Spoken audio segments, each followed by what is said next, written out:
Steven! And so last year I wore this hat last year to an ugly sweater party, and underneath the hat I wore the turkey hat. So like I took it off halfway through. I'm like, oh, I'm sweaty. All of a sudden, boom, turkey hat. Oh, I have a Christmas sweater. I love that the first thing our chat heard was Steven!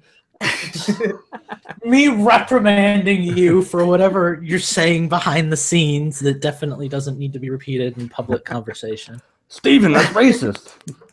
No, not me. That would be a good way to start some controversy. Just come out and be like, Steve, that's incredibly racist. Those people have been through enough. I'm from Utah. I only see one type of person. Here we go. Here we fucking go. There goes our Utah audience. So basically, Steve and his family. Well, let's see. Holly doesn't watch this show. Holly cannot handle 3/5 of us. We can compromise. It's the language that's the issue. There's Phantom. 3/5, we can have a compromise. Not much. And besides, I know we didn't lose all of our audience because I know Tyrell's listening on his way home. Phantom, I need a sprinkler update. Oh yeah, somebody came out and blew the line out, but there's some ice in them already, so that's gonna be fun in spring. Oh, God. Yeah. Your house goes through a lot of problems. A lot of water-related problems, I've noticed. Yeah, I'm noticing that. Yeah, I get flooded, I get a pipe burst, I get this happening now. You know, Phantom, I'm not going to lie. You sound like a live radio caller. This almost makes us sound legit. Yeah, it actually does kind of work, doesn't it? We should, like, purposefully lower the quality of all of our patrons when they come in. Yeah, right? I thought you were going to say lower the quality of our show. I was going to say, I'm not sure that's possible. That's pretty bad. I'm in my car right now driving home. No, it's just fine. It's just funny. It just sounds like you're on a phone, you know. You can hear a little feedback, but it's fine. You sound good. I am on a phone, so that's what I'm saying. It's obvious that you're on a phone. You don't sound like you're on a laptop. Lucas, it's probably oddly reminiscent of when I used to call you guys at 10:30 at night. It's leaving my old extremely job. reminiscent, except that you're not screaming about Taco Time customers. Yeah, at least Phantom doesn't have his camera on with his fucking phone between his steering wheel, and he's fucking like, I hope I don't die! I hope I don't die tonight, guys! Good times. You know you're going to miss those calls. All right, well, I know this... I got a coworker call me at 3:30 a.m. in the morning, drunk, and just a call. 3:30 in the morning. Oh, fun. Just out of nowhere. Well, I know that this is a rare first for me on Infendo, but I'm actually going to excuse myself to use the restroom because I just drank an entire bottle of water. So I will be right back. Yeah, me too. That's a good call. I've had to pee for a while. I have some tea, so I might pee while I'm at it. Is it potty time?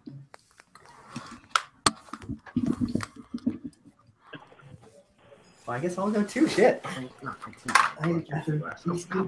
Hold the fort, babe. Oh, thanks. Oh my God, I did my face. Not the beans. Oh. All about. We got this. Phantom, let us do a thing for a minute, okay? Don't talk. All right, you got it. Hear you.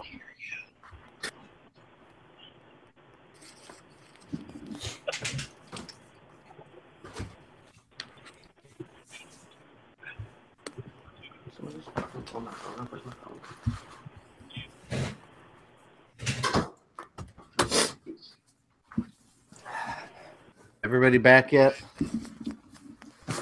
I just got back. I'm back. I'm back. I'm back. I piddled. So we're all back. Yep. We're all of us. Except for Justin. He had to poop. Well, Justin's never back. You know, speaking of backs, there's something kind of interesting written on my back. Yeah. I don't know about you guys. But, Oh, yeah, mine too. Here, hold this real quick so I can stun real quick. The hell? What's up, Eugene? How you doing? So this is our way of saying, Eugene, that we're taking over Infendo Radio. I'm off the show. All right. See you guys We're off the later. show. It's been great. Peace Eugene out. was awesome. Eugene's like, finally, I can go. You guys can edit. Fuck it.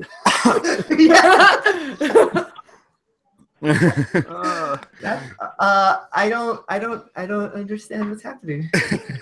Exactly, but that's awesome. And I got left out. Apparently, Heather's going to change her shirt too. Oh, I understand. On stream, even. Wow. Oh, I It's think I'm 420. starting to understand. It's 420. Eugene is having trouble making connections right now. Guys, for Eugene, as requested by Mike. Birthday, homie. Happy birthday, homeboy. Me? Yeah. Don't do that when I'm drinking.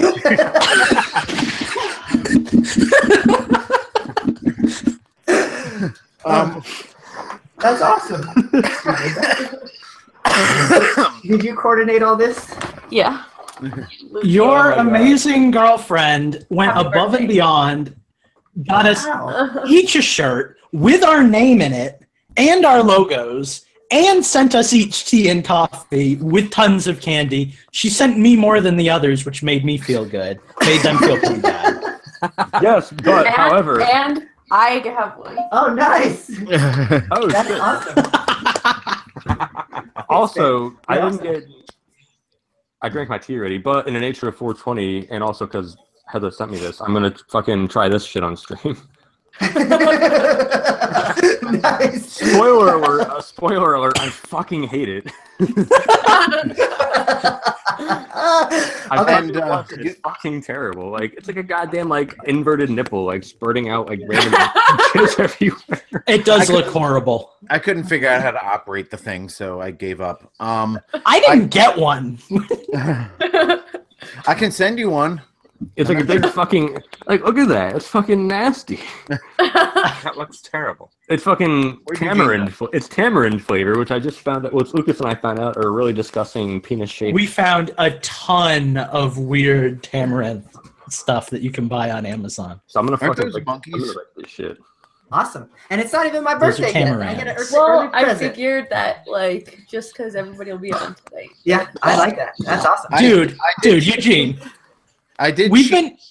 Go Go, ahead. Justin. All right. I did cheat because I wore my shirt before everybody else because I wore mine to Retro Game Con to do a little advertising for the site. Oh, that's awesome. No, I've been wearing mine. I wore it to school the first day I got Yeah, it. I've worn mine too. Yeah.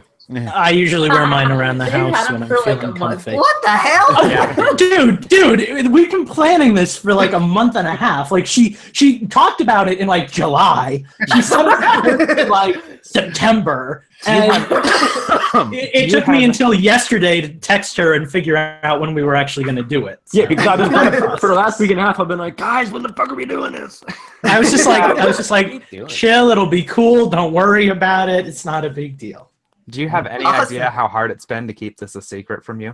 Yeah, especially when certain people are sending messages about it in the wrong chat. Yeah. Even some of the patrons knew. And speaking of patrons, Phantom, if you're still listening, you can talk again. I didn't mean for it to be that long. I just wanted to surprise him. I was just parking my car, so. Okay. Try not to die. Yeah, like we even told the patrons like in Skype chats about What's going on? it. Everybody. Why are you going through my text? Give me So yeah, Eugene, happy birthday to a fellow give me your phone, and I'll go through yours. Nice. I appreciate that. That's really awesome. I'm glad. That's cool that you guys were all coordinated. That, my baby. Cool. Jen Eugene, Nathan. And where's it my is kid 9 coming? o'clock, just so we all know. What's up? It is 9 o'clock, just so we all know. Yep. I was just gonna say we might as well get rolling. So let's make sure that we're all recording. Oh, I And then gotta we'll open the see- recording app. But yeah, that tamarind thing tasted terrible. I threw it out. I'm sorry, Heather. But I don't know how you guys. No, like that so I much. got like a bag of Mexican candy. So Dude, I that can it was a iced coffee is I remember Eugene and you guys talking about it, like how you guys like them, and I'm like, how the fuck do they like this? We live in the Southwest. Hey Heather, do they sell like mocha version of that iced coffee too? Because that vanilla shit's good. and caramel. Okay. I didn't get vanilla. I got some. I don't remember what it was. I may be hearing myself Yes. in somebody's headphones or something. So make sure that like you don't have any computer speakers on or something. I don't think I do. Let me check mine. I have my headphones in. Why It don't should we- be good. Why don't we each talk and we can figure out where it's coming from? Because we shouldn't be able to hear the person I can't who's. hear anything when I turn my earphones off, so it's not me. Hello, I am talking. Is it me? Hello. I'm also talking. Check. It might be you. Hello, hello, hello. It is. It's these. Yeah, it's that. It's because you're too close. I have to turn the volume down. For what it's worth, I couldn't hear you at all from or I couldn't hear us at all from your screen. So I was it's definitely me. hearing echo. Yeah, it's me. Hello, hello, hello, hello, hello, hello. So, hello. throwing us all under the bus for his own fuck up. No, you're not wrong. By the way, some of the people in the chat were like, "Where can I get those shirts?" Yes, so I forgot to mention that. So I'm still hearing an echo. in the ever expanding quest to make more money, Infendo Radio is we're not really selling shirts, but maybe I don't know. Maybe we'll open up a merch shop at some point. Yeah, I'll say if there's enough demand, there's the word I'm looking for. If there's enough demand, we'll do something with it. But Yeah, I mean, let us know. I guess still hearing myself echoing. Yeah, me too. I'm not. Why am I not hearing any? Is it also coming from me? Hey. No.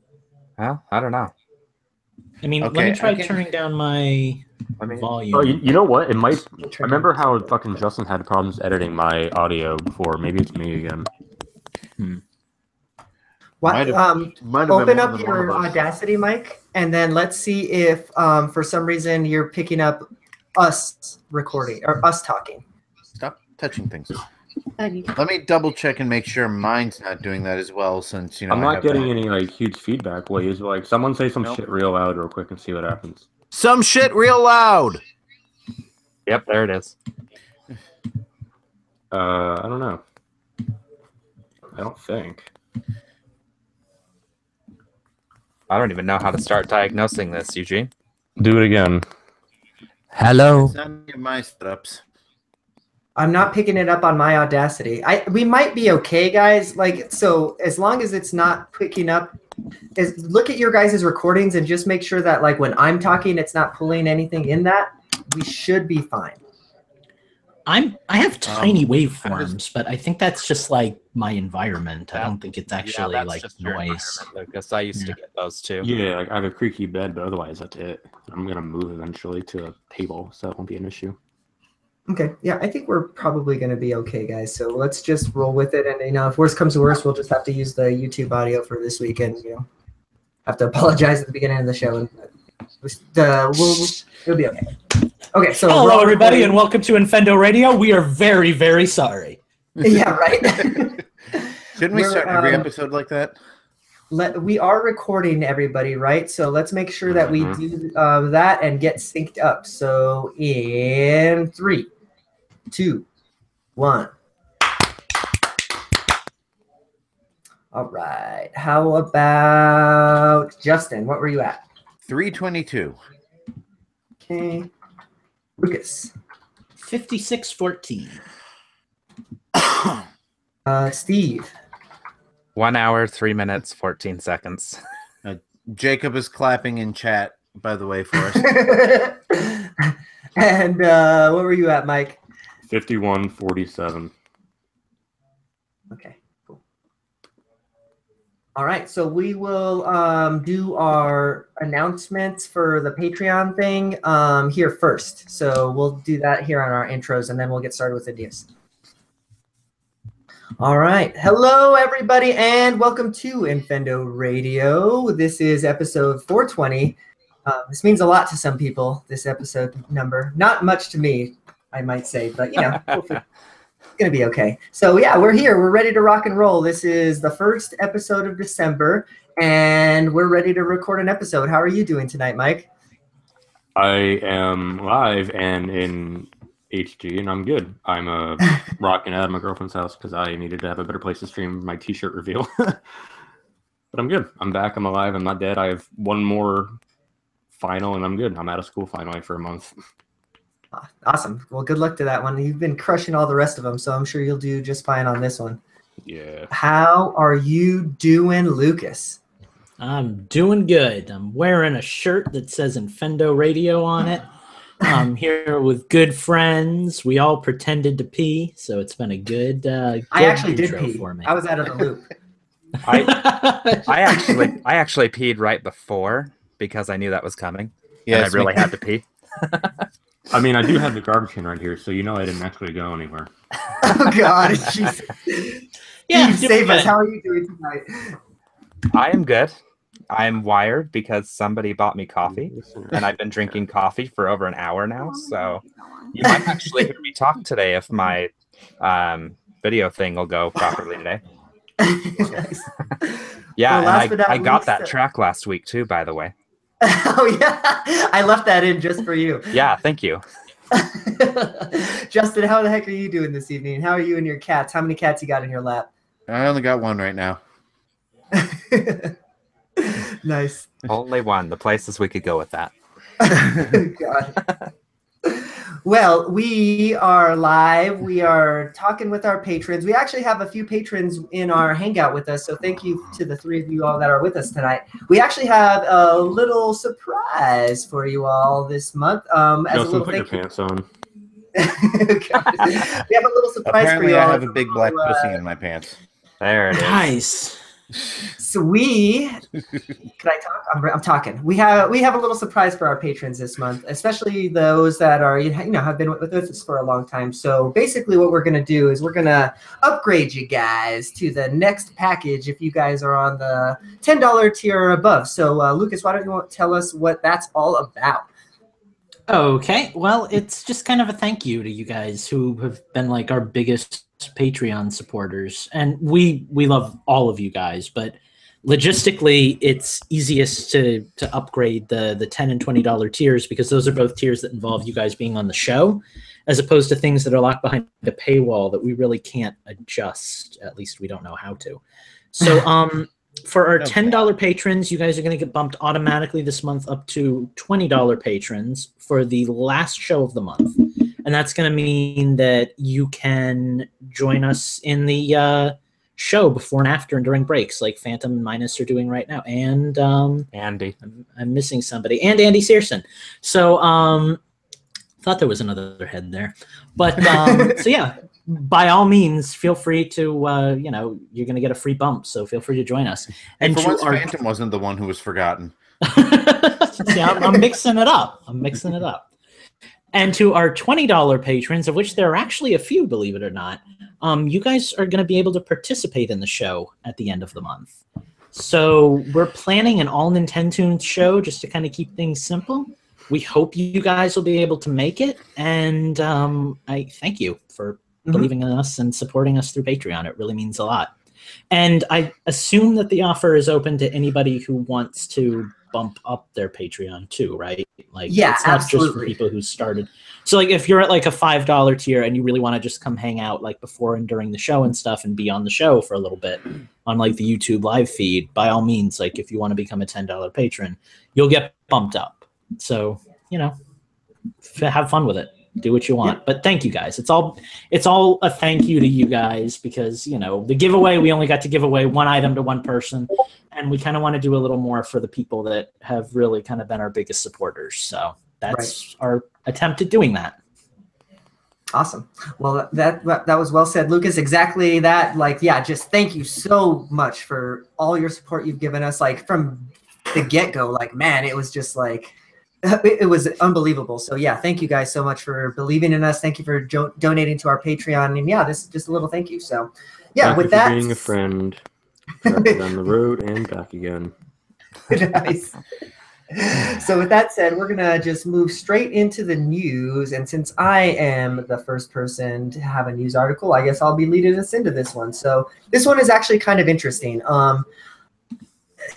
This one, you can take this in a lot of different ways. So basically, NVIDIA is going to be partnering with Nintendo in Japan only, I might add, But there's going to be actually 1080p versions of a lot of Nintendo Wii games on there. So they've announced that New Super Mario Bros. Wii, Twilight Princess, and Punch-Out are going to be all remastered and playable on the NVIDIA Shield. And in fact, I'm pretty sure that that's already been launched. So like if you live in China and you're listening to us, you're probably playing Punch-Out or something on your Shield. So yeah, that's really cool, actually.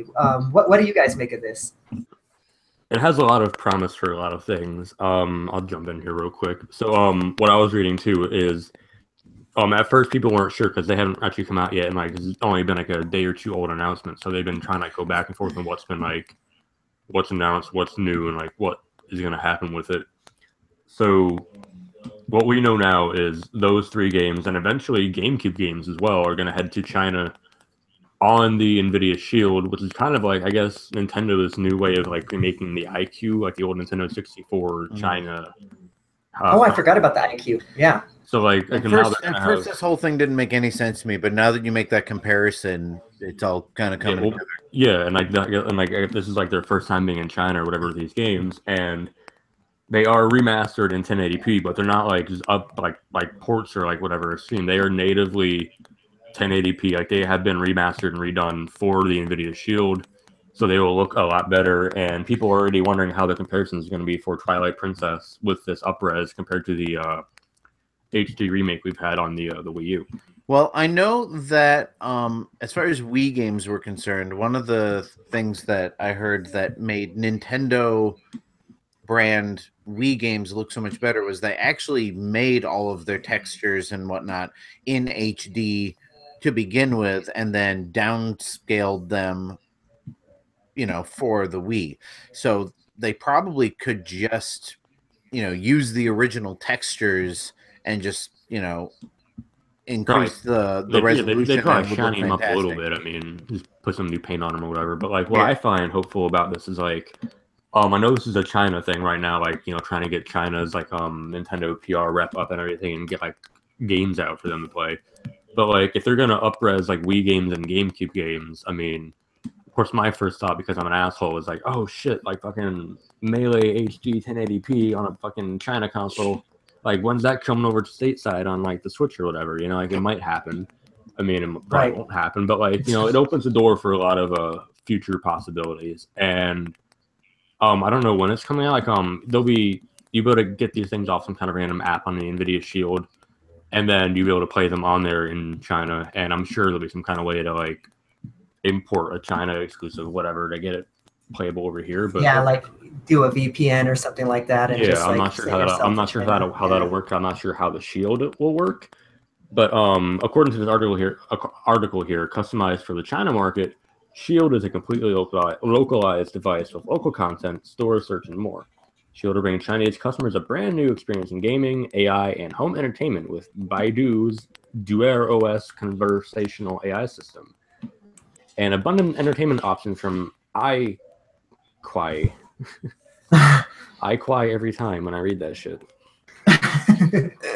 Yeah, I mean, to be honest, like, I don't know if this, like you said, I don't know if this means anything for us, but like, it's interesting nonetheless that like, at the very least, Nintendo has, 1080p assets of all these games floating around that maybe they'll re-release for Switch or something. Exactly. Like that, they'll have them now. Like, they'll be able to say, hey, we have these games, and what they do with them then is all to Nintendo.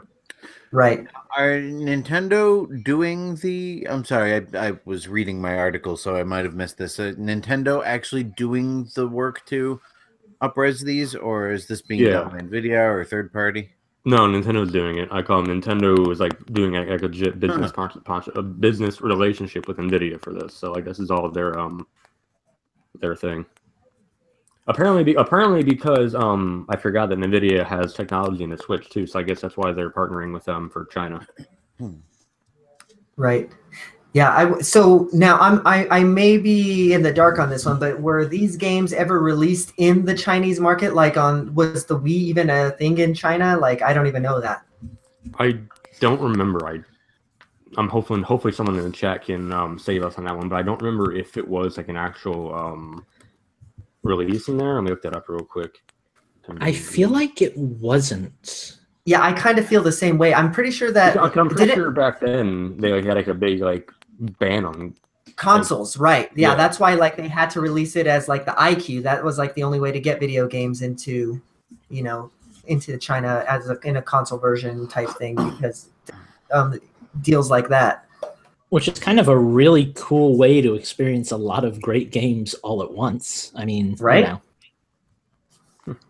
According Yeah, to an it's a- article on CNET from 2007, Nintendo said it aims to launch its Wii console in China and South Korea next year, 2008. Whether it did Okay, or not, yeah. I don't know, but they're planning on it. Interesting. Well, yeah. Nonetheless, it's just a really cool thing that Nintendo's doing there. I mean, it's weird. Like the Chinese market is so much different than ours that I'm sure that they tailored this specifically to that. But I'd be interested to see if they're interested in doing something like this in the future with other companies. That was only moderately loud. Yes, and then we got the echo of it, which is even better. Okay, well, that was our timer. We're going to move on to our next news article, and that brings us to Mega Man. I believe that was you, right, Justin? No, that's Steve. Oh, no, that was Steve. Yeah. Yeah, that's right. So they did a 30th anniversary. They did a 30th anniversary Mega Man stream, and on that stream, they unveiled that they're going to be doing Mega Man Legacy Collection 1 and 2. What the hell is happening? Brianna's like, what the hell's going on over here? All I see is a door opening and like a bottle of like NyQuil or like He's like shooing somebody away. I'm getting dinner at the same time. So they unveiled. Say thank you to your wife or whoever she is. Sorry, give me just a minute and I'll start this over. It's okay. We'll have a take two. Yeah. That's why we have a produced show. Yeah. And what you guys are missing otherwise. If you don't make the I swear if you start eating. No, I'll wait a minute to start. So, Mega Man Unit 1 and 2 is coming to the Switch. Oh, it's just good ham. And it's going to be... Wife, thanks for the food. Okay. Eugene, you I want would to try? say something incredibly tasteless, but for once I'm going to reel it in. I'm ready whenever you're ready, Steve. I've got my notes marked. Okay. So they did a 30th anniversary stream for Mega Man. I don't remember what day this last was. Yesterday? Monday. Yeah. Monday. And one of the things that they announced during this was that they're doing a 30th anniversary Mega Man collection for the Switch. It's going to contain Mega Man Legacy Collection and Mega Man Legacy Collection 2. They did not specify whether it's going to be both collections in one, like on one cartridge or in one bundle, or if they're going to be sold separately. But they are going to be doing both those collections on the Switch. It'll be the first time Mega Man Legacy Collection 2 has been available on a Nintendo console, which is actually pretty cool. Mega Man Legacy Collection includes Mega Man's 1 through 6, and then Legacy Collection 2 has 7 through 10. And these games will have amiibo support, which is probably not something to get overly excited about, because if it's anything like the first Legacy Collection, it'll probably just be a series of challenges that you can unlock, that's exclusive to an amiibo. But wait, there's more. They also announced that they are going to do Mega Man 11. And this will be the first new game in the series since 2010. And that will be coming to Switch as well as all other current gen consoles, which is really But wait, there's even more than that, because if you go to the very bottom of the article, it says something else that's pretty cool. I am scrolling down to the bottom of the article now, and I don't see it. Capcom has also announced that it has a collection of all 8 Mega Man X titles in the works. That will also come to the Nintendo Switch as well as all other current gen consoles. Thank you. I somehow missed that paragraph. So before Mike we know- starts hating on this, We know Lucas. Yeah, I want to say something about this collection too. because I'm I'm sure that's what you grew up with.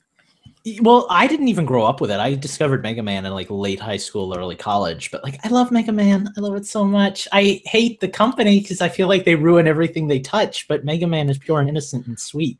And I don't know. I feel like the Legacy Collection looked a little weird when I checked it out on the 3DS. It didn't quite run quite like how I felt like the old games ran. But overall, like just even if they're not perfect ports, getting all the old Mega Man games, getting all of the Mega Man X games, and getting Mega Man 11, which looks really cool. Like, I'm really hyped. Apparently, I mean, if it's the same build that they released on all the other systems, it is a perfect port, like even down to the hardware limitations. So, you know, that's pretty cool. I'm very happy. I mean, I'm not a huge Mega Man fan, but you know, as a casual observer, I'm very happy that Mega Man 11 is not another NES throwback. You know, especially since Mega Man's 7 and 8 were not, you know, that style of graphics, so it didn't make much sense for 9 and 10 to be. But right. I'm excited for this news only for the fact that I really like all the Mega Man games like Lucas, so it's going to be, and the Switch is like, come on, that's like the perfect place to play them, right? Like, so yeah, I bought news. the first Legacy Collection for the 3DS and I barely played it. I feel like I might get more use out of it on the Switch if I decide to buy it again. I bought the one with the gold amiibo just because I wanted the amiibo. Of course you did. I wish that they would just grow, since like, okay, because they're splitting up these packages, right? It looks like there's going to be the Mega Man 1 through 6, all the NES games, and then 7 through whatever, all the ones that they 7 to remade. 10. Yeah, and then Probably, yeah. 11. And then 11. and then the X series is going to get like what?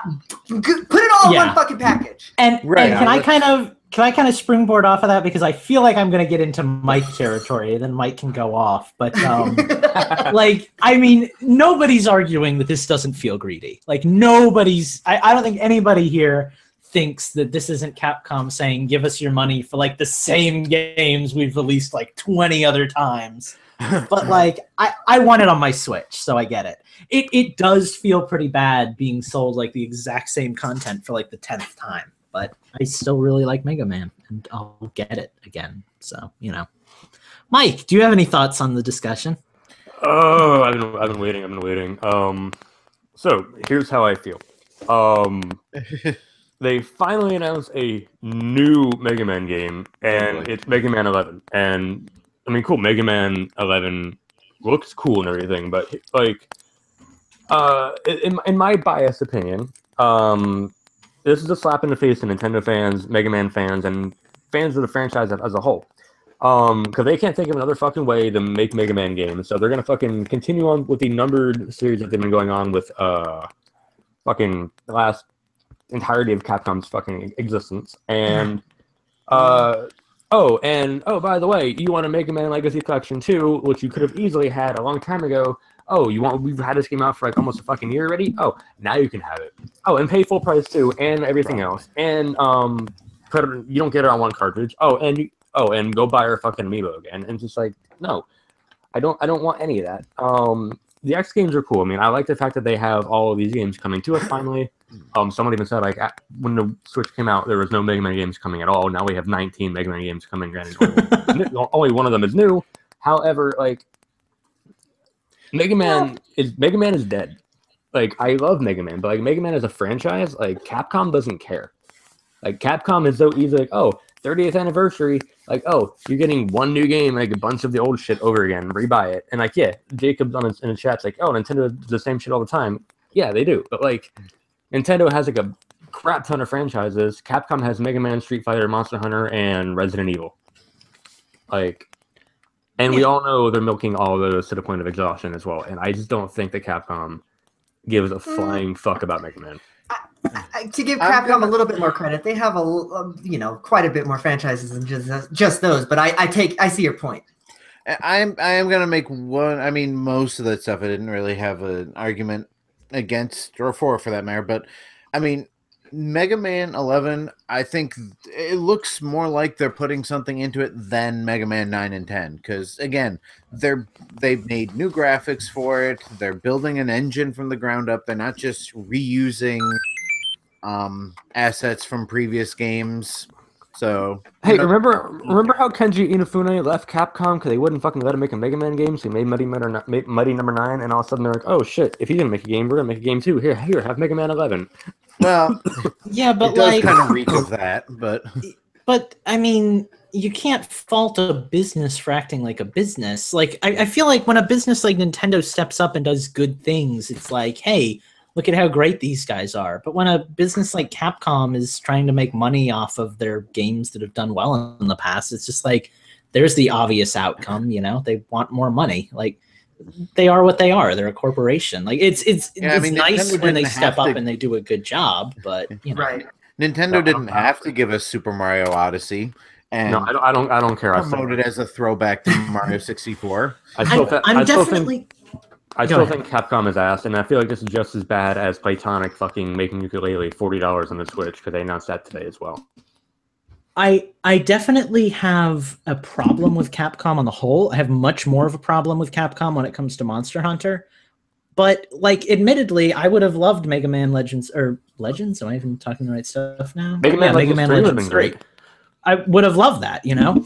But it is what it is, you know? I prefer to be getting something over nothing, even if the motives behind it aren't necessarily pure. At least I'm getting games I really like. So that's kind of where I drop on the issue.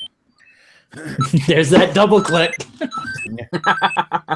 He's got the okay. So now for the next topic, Mega Man 2, in our 19th discussion about Mega Man games. Mega Man 2, is it the best Mega Man? Yes, it is. Mega Man 3, is it the best Mega Man? Not really. Should I mute him, Eugene, or will you? I can't mute him because he's got our next news topic. So why don't you talk to us about some fucking bridge building and some shit? Oh, please. I got me all the power. So a personal fantasy of mine came true today that I never thought I would get to see. Some incarnation of Portal is going to exist on a Nintendo system. And I am super freaking excited for it. It is not Portal 1. It is not Portal 2. It is not non-existent Portal 3. It is a crossover title with a game called Bridge Constructor, and it is aptly named Bridge Constructor Portal. The Bridge Constructor game, as far as I understand it from like my limited digging that I did before the show, is that it's kind of a physics-based bridge building game where vehicles are traveling across the bridge, and you have to make the bridge stable enough for them to get to one point to the other. What Portal adds to the mix, I'm assuming, is their patented portals, which means that you'll be able to you don't have to build the bridge at all and shoot. It's going to be nuts. It's going to be chaotic and heady and difficult to comprehend, but wonderful all at the same time. And they've mentioned that they have GLaDOS in the game, which if you've played a Portal, she's like one of the best video game characters of all time. Just wisecracking AI who belittles you the entire time. Are you going to say you want Wheatley? I also want Stephen Merchant's character. What was that? Is that Wheatley? Oh, yes. Wheatley, yeah. Oh, I would love some Wheatley. I mean, I guess technically you can't say that we've never had Portal content because Lego Dimensions did exist and that had a Portal segment to it. But like, this just feels so much more official to me, you know? This isn't like Lego making a thing. This is like Portal Studio, like Valve making a thing. And like, I know it's not Portal, but I'm really excited because I want that content. So I guess so basically what last. Oh, I was just gonna say. So basically, what you're saying is Half-Life 3 Switch exclusive confirmed. Yeah. Oh, that would piss off some fanboys. That would be as bad as Bayonetta 2. Worse. The last bit that I have to address is that this game is actually going to come out on Windows, Mac, Linux, and smartphone on December 20th. The console versions, which is going to include the Switch, are going to come in, quote, early 2018. So I guess stay tuned for an official release date. But apparently it's coming to Switch, and that's really freaking cool. So awesome. Yep. Yeah. No. I guess I'm pumped. I mean, I like Portal, so this could be interesting, and it's made by in conjunction with Valve Studios, right? So it looks like they're going to be involved. So yeah, I've seen a lot of goofy like meme videos of fucking that bridge constructing game. So I'm totally interested in seeing how crazy this game gets. I mean, it's definitely. I love Portal. I have no idea what this bridge game is, but it sounds like an interesting enough idea that I would want to check it out. Hopefully there's a demo. Well, from what I saw, it kind of reminds me of those physics-based games like World of Goo. Yeah. That was what I was thinking. Little Inferno wasn't really it. But yeah, it kind of has that same vibe to it, just a little bit more based in reality as opposed to like Goo physics. But yeah, it looks interesting. It looks like another one of those games. But I feel like the Portal aspect is really going to propel it for me. Right. And that's that. Well, fair enough. I guess we don't really have anything else to talk about Bridges. Steve, you want to talk to me about before we go on, if Steve doesn't have any bridge talk, I feel like I feel like we fucked up by not mentioning that today is Iwata's 58th birthday. Oh, good call. Oh yeah, I didn't realize that. So we miss you. Thank you for doing good shit. Your last project is a huge success, so oh my god, Nintendo Fever is offline. All right, and let's not start bashing other people's websites in the middle of an Iwata memorial. I wasn't going to. Oh, I thought the memorial was over. I thought we all said something. Okay, let's reel it back in. We're gonna move on to our next news topic, and this news topic involved Ryan Reynolds. So why don't you take us away, Steve? Oh God. Or Justin. Yeah. Oh God, Justin. Whatever. I messed up again. I don't even know where to start with this news. I'll be honest. I took it because nothing else interested me. You got the best article. You really did. So I don't know if anybody else remembers the Detective Pikachu teaser that we got like a century and a half ago, but it's was a Japanese project. Pikachu talks, totally bizarre. Nobody knew whether it was coming over here. Then we found out it is coming over here. People were hoping Danny DeVito would voice Detective Pikachu for some reason. But apparently we've got Ryan Reynolds voicing Detective Pikachu, which is better. Next best thing. Yeah. I'm good with it. I don't and he's going to be doing the mocap for the character, and I don't know, like this is the type of batshit crazy idea. I'm not watching the Hangout, so I have no idea what's going on. Oh my God. This is the type of batshit crazy idea that could either be absolutely brilliant and fantastic and a huge hit, or just fall completely on its face. So I've said this before. Even if it's bad, it's going to be amazing. Like at this point, it can't be a bad movie. No, it's either going to be wonderful or it's going to suck, and I'm going to love watching it to laugh at it. So either way, I'm good. And the best part about it is, if it does suck, Ryan Reynolds will completely own its suckage. So there's that to look forward to. Fucking, I don't know, like obvious Deadpool joke, obvious. Yeah. I remember. Hold on, I gotta look this up before I can say anything. Someone else talk real quick. Yeah, I think Hax said it best. Deadpool is Pikachu. That's all you need. Guys, I think what we're all forgetting is that Green Lantern is Pikachu. I mean, oh God! If you're gonna pick a Ryan Reynolds movie, pick the good one. Okay, I'm going to go slightly off topic here and take a poll here. Now, of all of the DC characters that could have cast Ryan Reynolds as, which do you think was a better fit? Green Lantern or The Flash? The Flash would have been pretty good. He's got that like totally wise see him as the Flash, exactly. Yeah, I actually agree with you on that. Which is why I'm glad that he finally got Deadpool off the ground, because we got to see that, but totally like amped up to 11. And in darkest day, in blackest night, Pika Pika, Pikachu. Yeah, back onto topic. Yeah, Ryan Reynolds is Pikachu, and it's coming out in the U.S. and Universal Studios is distributing it. And oh my God. I don't know what else to say about this. Oh my God.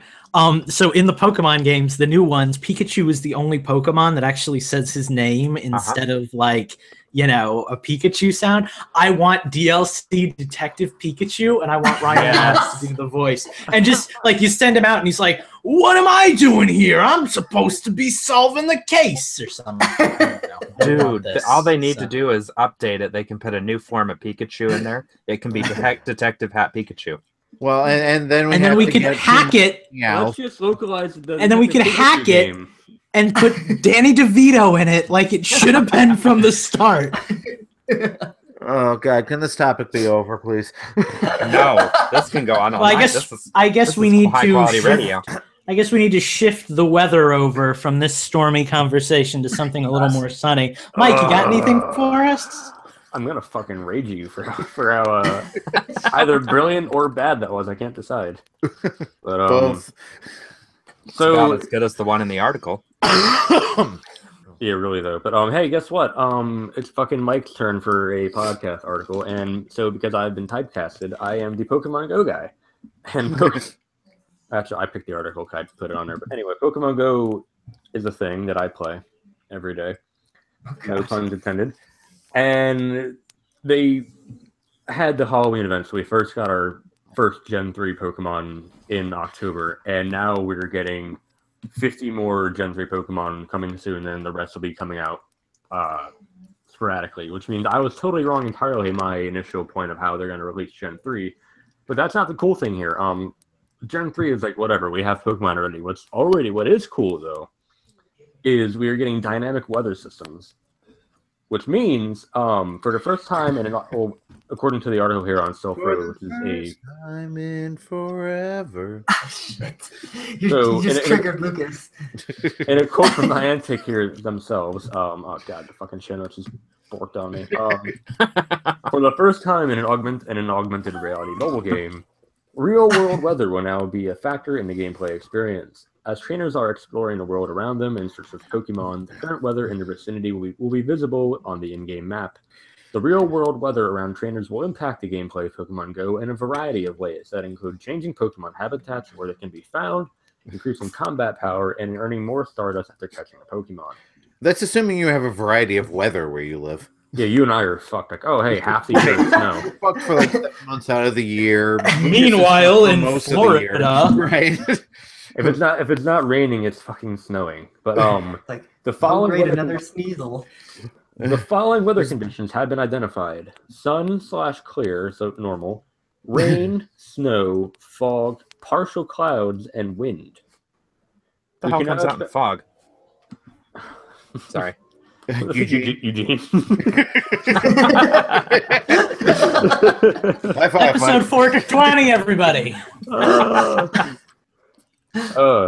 We can now expect the following to be affected by the current localized weather conditions above: spawn behaviors. So like they even said so like in the rain you get increased water types, thunder types, and bug types. And in the windy types you get increased psychic, flying, and I don't know what else, I can't see it. Combat boosts and power in battle, so you get higher level Pokemon when you catch them in that weather condition. And an extra 25% Stardust per wild catch, so you get like 125 or whatever. While weather conditions are in effect, certain types of blah, blah, blah, blah. Yeah, nothing else has been added. Basically, if you're on the fence with Pokemon Go, the weather might be a cool thing to get you back into it. Otherwise, this is cool for me and no one else. But the other cool thing about Pokemon Go I wanted to add, I forgot about, but they changed from Google Maps to On-Demand or whatever they're called. Which means that if you load Pokemon Go, the map setup might look the same, but like the actual map they're using is different.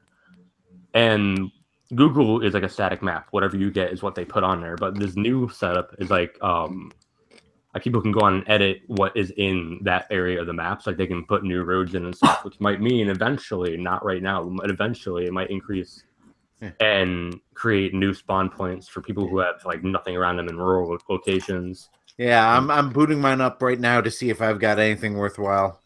Oh, cool. Nice. Good luck. And there's not gonna be anything new like Pokemon wise, like spawn rate eventually right now, but eventually that might cause more things to come up, like more gyms, more Pokestops and stuff. So Pokemon Go might get a resurgence if you actually want to try to get into it. But I mean, it's cool for me. So Yeah, I might have missed this. When did you say this is coming out? Soon, like in the next couple weeks for sure. Gen 3 is coming out in the next couple weeks, and I think Dynamic Weather is gonna be tied in with it. But yeah, I can't see what Justin is showing me. I am showing you nothing. Absolutely. I see a guy on a road with Pokemon around him. No Pokemon around him. When he shoved the phone up, we should have been like, "Oh my god, it's a Lugia!" or something. Just Except I can see my camera. That's Justin's bi-monthly Pokemon Go opening. It's pretty much. Yeah, still nothing here, which annoys me because I'm gonna have to figure out how to edit the map because there's a ball field right across the street where I live that I can't believe is not a location yet. Right? You can email Niantic and like request a Pokestop, and you can take a picture of it, send it to them, and be like, "Hey, this should be a Pokestop," and that might get you something out of it.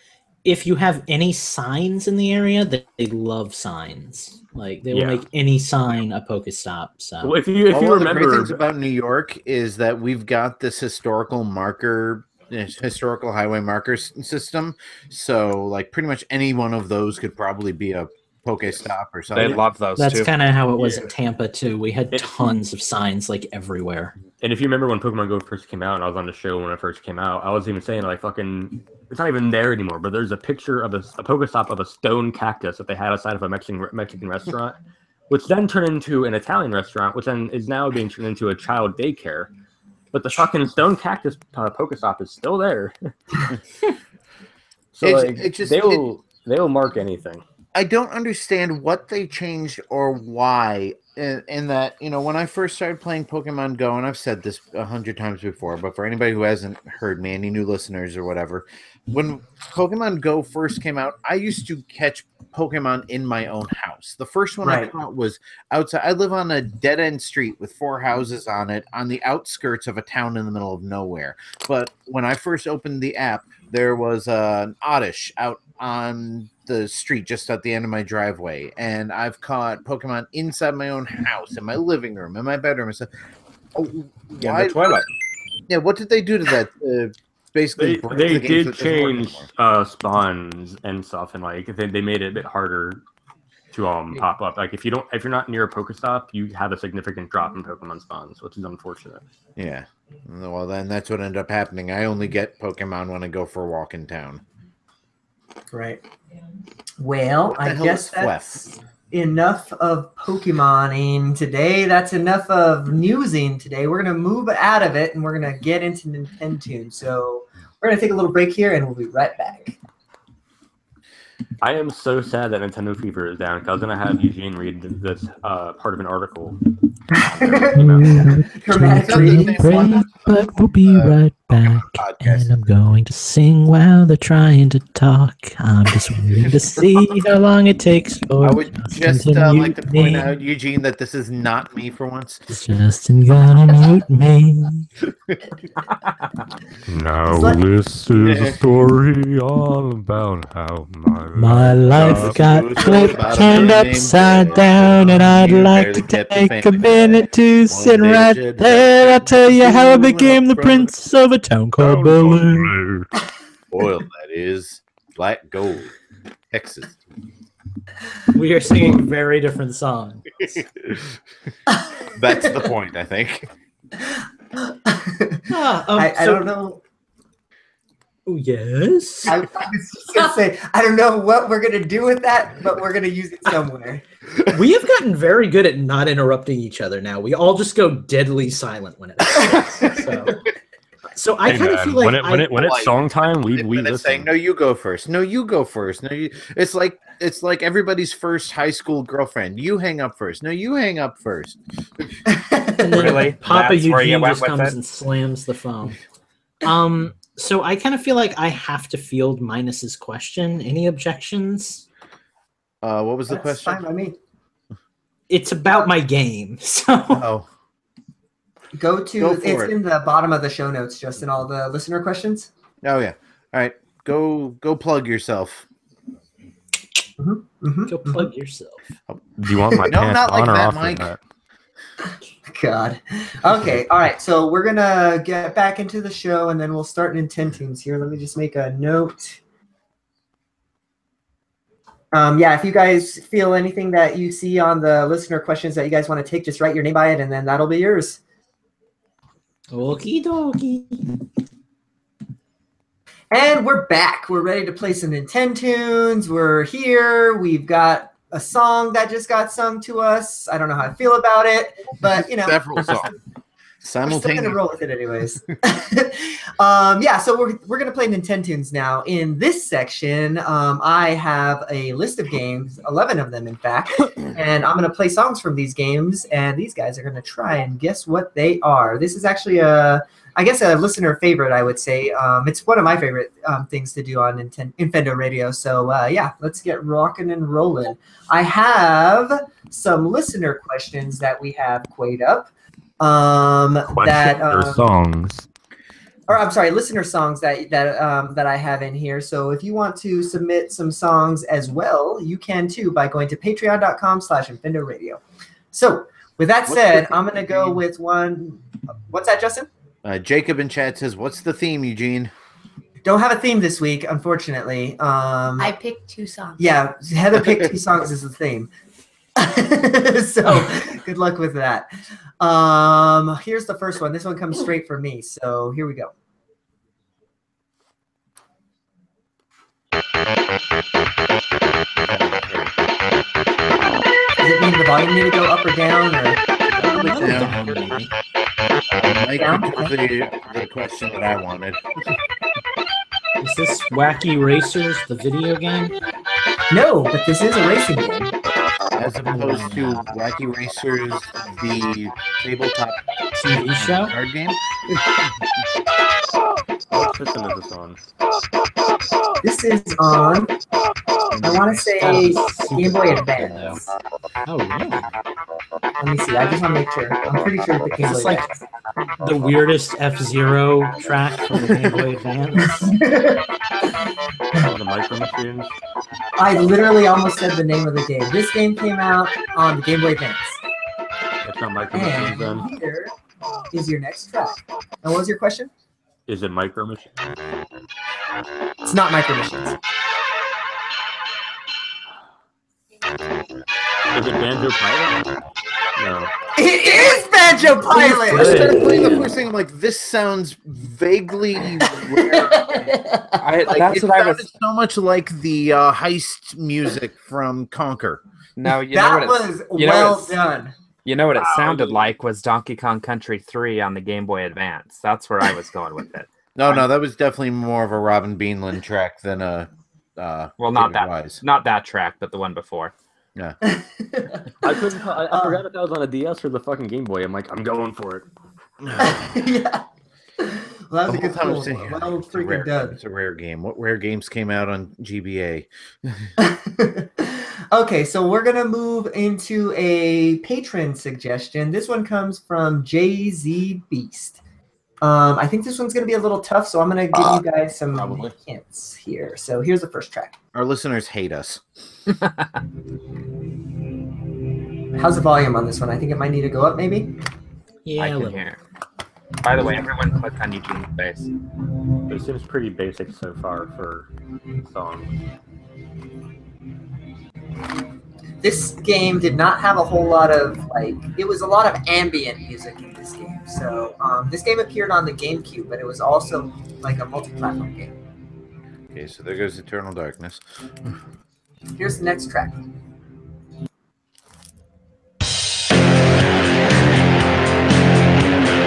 Play this. So much for Twisted Metal or something? It's not Loud, Twisted. whatever it is. Do you want me to turn it down? That's perfect right there. No, it's X-Men. It is X-Men! Holy shit! No, my buddy and I used to rock the shit out of this on PS2, man. This is X-Men Legends. Is it 1 or 2? I forget. It's X-Men Legends 1. I'm done. Dude, I 2 was give so up. much better, but 1 was dope, dude. Already? I might have even played that game. Wow. That is incredible. I couldn't tell you what level this was, but I know the game. It's the X-Mansion interlude. Damn. Awesome. All right, so we're gonna go to another track. This one comes from me. So here's the first song. So we have 2 points for Mike so far, right? Yep. A little louder. Who'd you say this one comes from? Me. Why does it matter? She knows they hate when you get it wrong. Is that too loud? How's That's it getting a going? little too loud. Okay.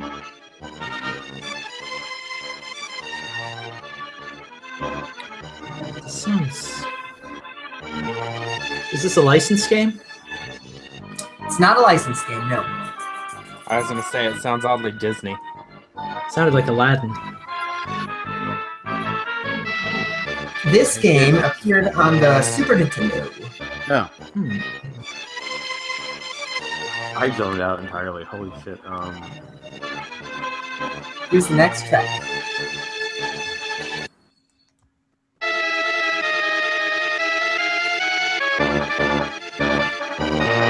Is licensed? No. Is this the same as the first track? Is it Star Fox Might 2? It's not Star Fox 2.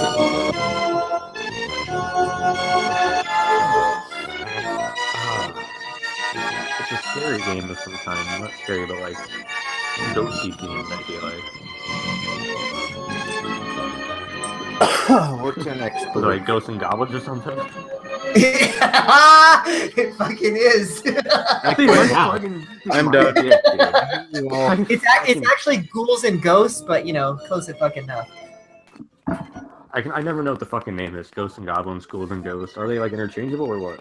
Pretty much. I'm pretty sure Ghosts and Goblins was the NES. one, NES, yeah. Wow. That came out of nowhere. Like steamrolling this game. I was gonna say, did Mike get that point? Because I stepped away for a sec. Yes, Mike got that one. Oh God. Dude. All right. Mike has come back with a vengeance. He got pissed the last couple of weeks. It's about time. Okay, so this one is a patron track. This one comes to us from Phantom. So get in Phantom's head here. RPG. Here we go. Oh god, Phantom hates me, so I'm screwed.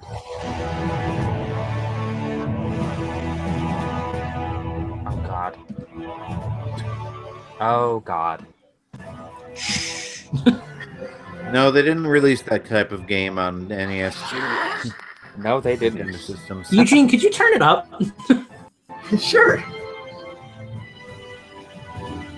Better?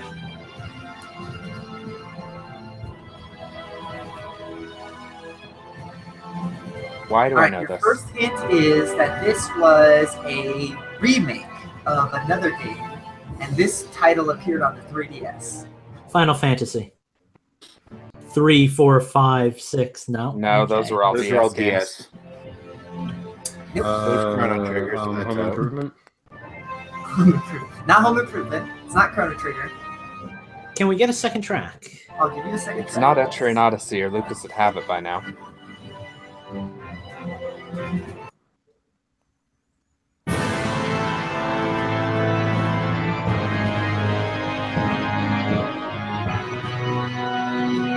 Alright, guess I'm gonna have to go to Wikipedia. Get Why you do I know this? I don't know if I know this. So, I don't know your if I next know hint- that you know. Your next hint is that you guys were right. This is an RPG. You know that as well. And it's a remake. What kind of RPG? Is it a dungeon crawler? Is it turn-based strategy? You ain't getting that from me. No, give it away. Sorry. That's fine.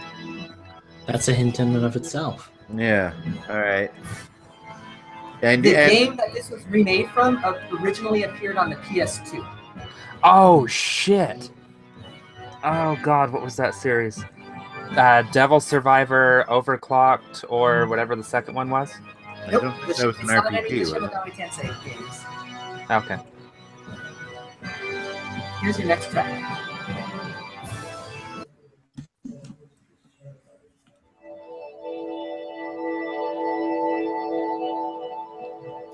This one might not be the best. It's not like a Harvest Moon or a Fantasy Life, is it? Not Fantasy Life. So here's your next hint. If you've played this series of games, it's a series of games, you will probably recognize this theme.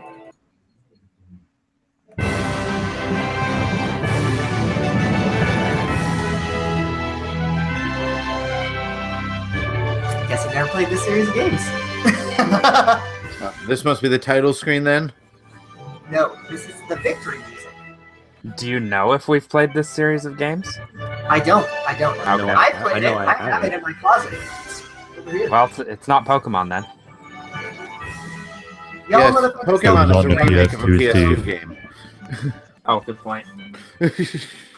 All right, here's the last track, or I'll give you 2 more tracks. I have one after this one. Okay, so your next hint is this game was developed. I don't know if I really want to give you that. Fuck it. Yeah, this game was published and developed by Namco. Namco Bandai. Is it a Dynasty Warriors game? Nope. RPG. Oh, is this Age of Empires? What's that one he's always talking about? Shoot. I should listen to Phantom when he talks. It's not Now I'm Age of beginning- Empires. Now I'm beginning to understand why we usually forget to put his games in. Okay. I feel like it's one of those though. Like it's like a Warriors or something. I'm on the right track. No, RPG. Warriors isn't Namco.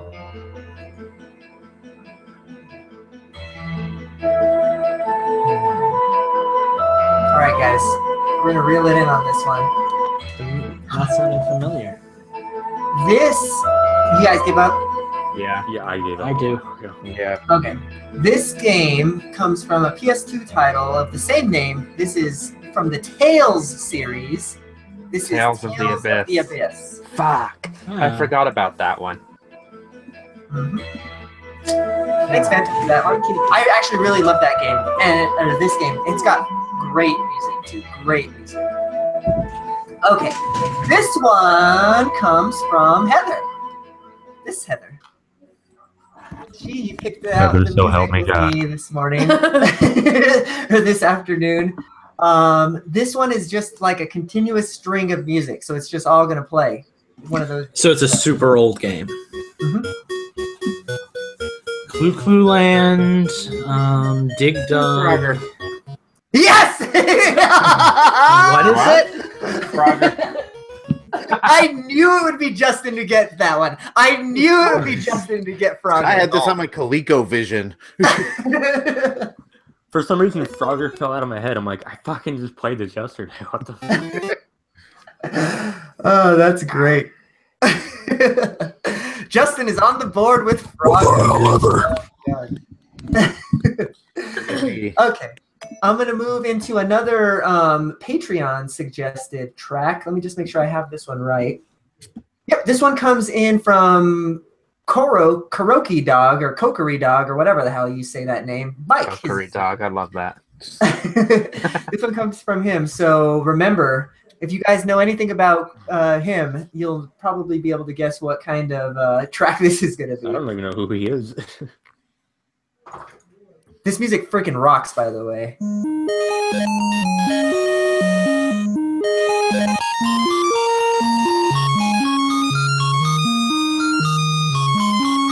NES, clearly, right? It's like Bubble Bobble. It's definitely old. I've never played this game before. I remember seeing the box of it, like at Blockbuster, but that's about it. So I'm gonna have to Google this. I'll Google it too. Okay, so your first hint is that this game was developed by ICOM and published by Jalco. Oh, ICOM. Okay, it's Tales of Darkness Part 5 for the ColecoVision. Here's your next track. So this game was a platformer of sorts, like an action-adventure platformer.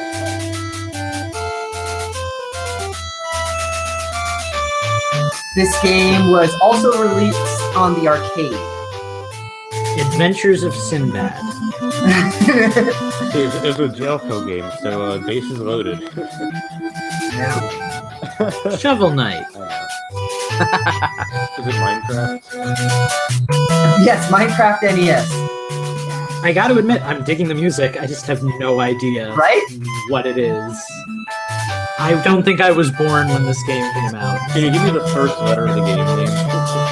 Yeah, I will. It starts with an A. The box A art Wrinkle had, in Time. The box art had a dragon on the front. Airbud the game. Adventure Quest. Here's your I next was going to say Dragon's Lair, but I guess that. Is it This is Adventure? Is it Adventures of Zeus? Is it Adventure World?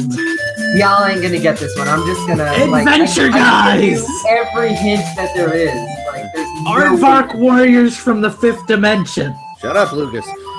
All right, I'm just going trying to think to of read to you the description of this game as according to Wikipedia.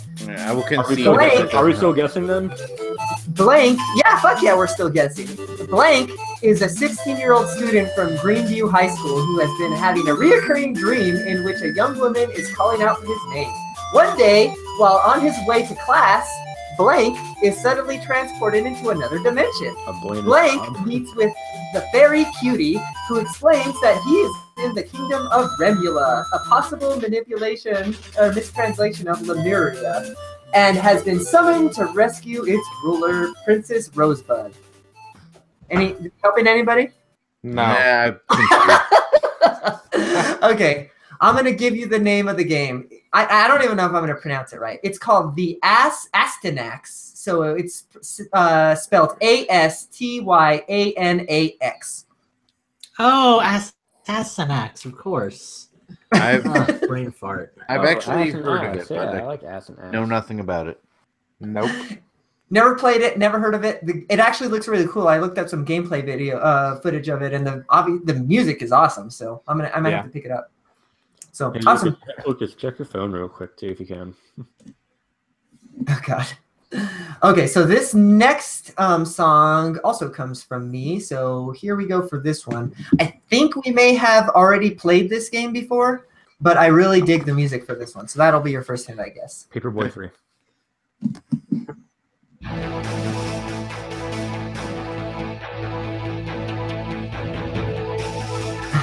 Mike is reaching. Mike is reaching.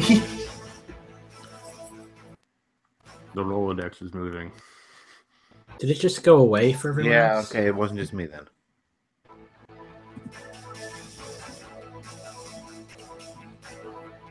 Okay, first hint. This game is a GameCube title. Can you turn it up a little bit? I'm out. This is my area. Kitty. This isn't Wave Race. It's not Wave Race. Here's your next Totally one. Wave Race.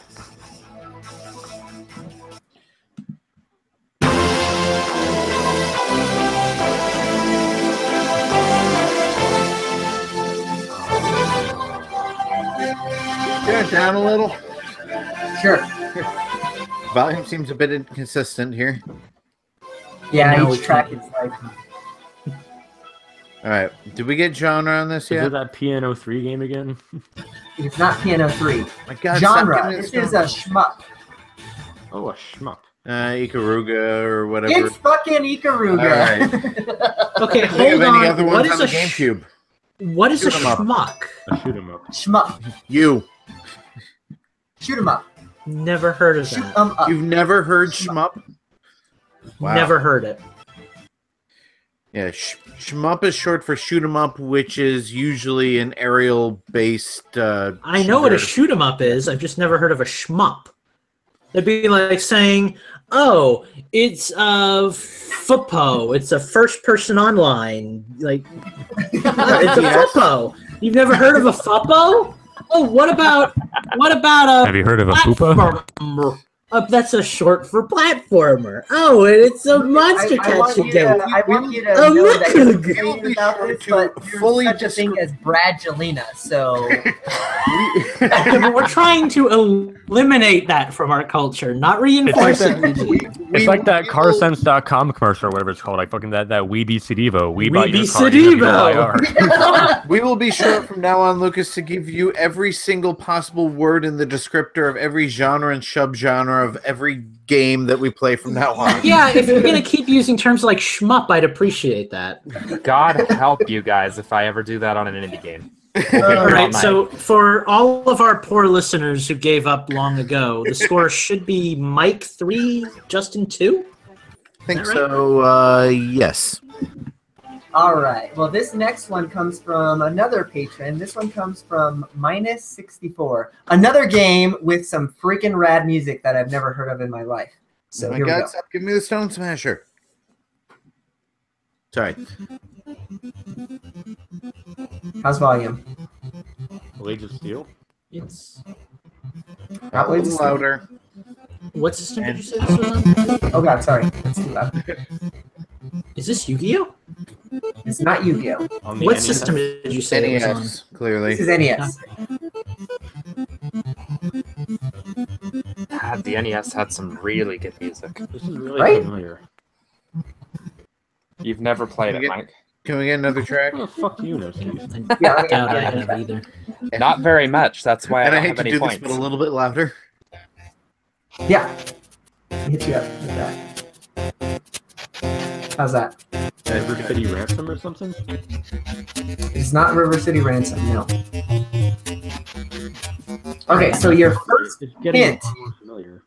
Your first hint is this game was published by Mattel. However, it was developed by Rare. Mattel.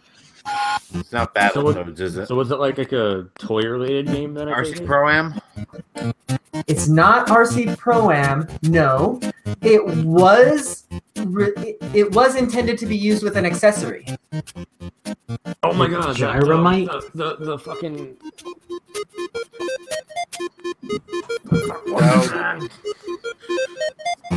I'm making motions. If you can't tell, the composer is David Wise. Here's the next track.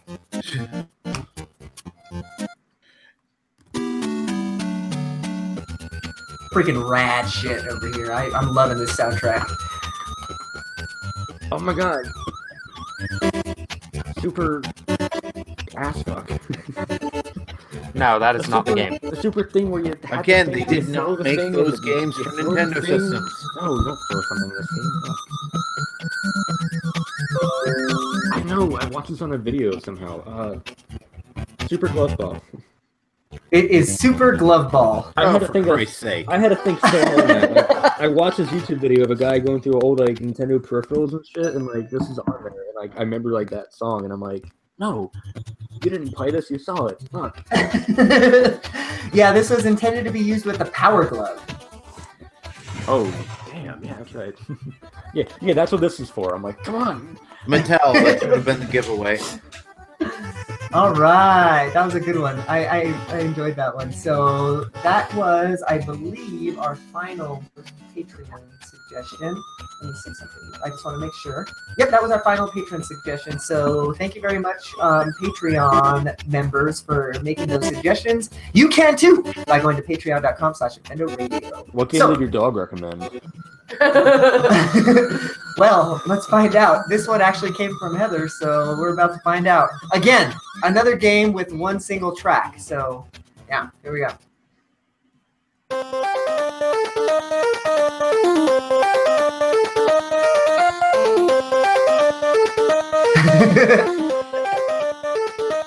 How's volume? Good. Okay, let's get some hints in this beat. So this game was a licensed game.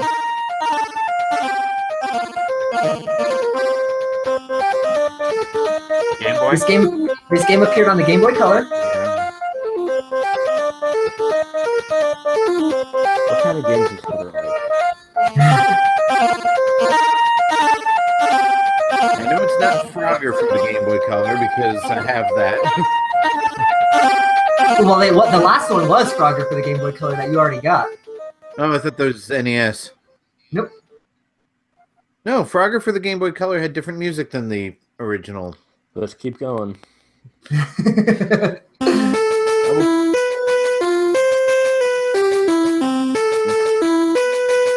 hint.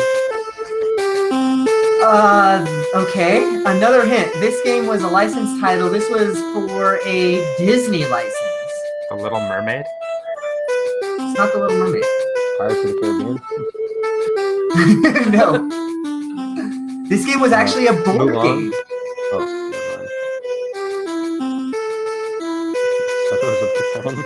This game was actually published by Nintendo. A board game with Disney and Nintendo. It was developed by Left Field Productions, and I'm not familiar with them. Some of those fucking liberal hippie games, then. Left field, not left wing. Which means it's completely random and nonsensical. Oh, you want to talk?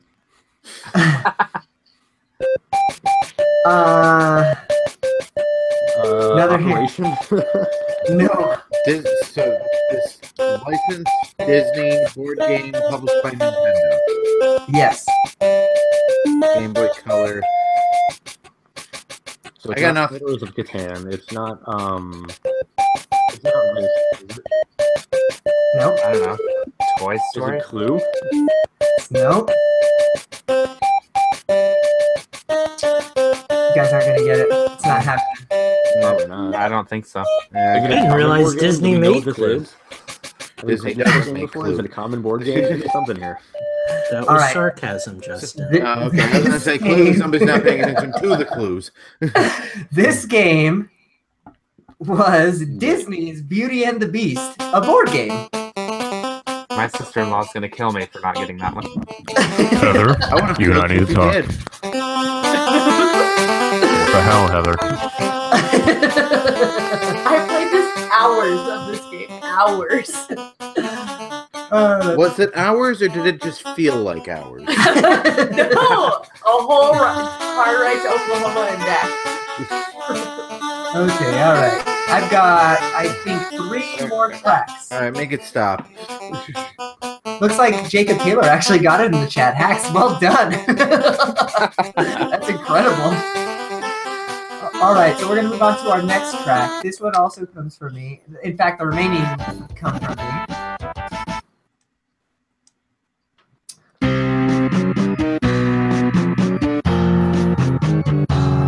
Wait, how many more games do we have left?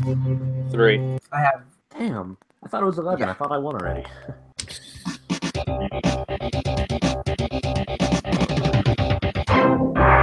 If you can't tell, Super Nintendo. Obviously. Sounds like Konami, maybe? No, actually. So this game was. Hold on, let me make sure. Yeah, so this game was actually published by SNK. Final Fight? No, that's not good. You said what? What? Final Fight? Nope. Streets of Rage? Nope. I don't think either of those are SNK. I don't know SNK. Well, you should. Be wrong less often. So your next hint is this is a fighting game. I know it's a fighting game. I can't fucking remember, like, is it that game with, like, the back videos, the giant motors and shit? Samurai Showdown? Not Samurai Showdown. I didn't hear. Fighters? What did you say? King of Fighters? Not King of Fighters. Oh, so it's not that game with the big giant boob. That way, okay. It might. I don't know. Here's the next track. I think I already played this one. It's not going to matter. I'm just going by the clues at this point. Okay, so this game was released across multiple platforms. The first release was actually in this one in 1991.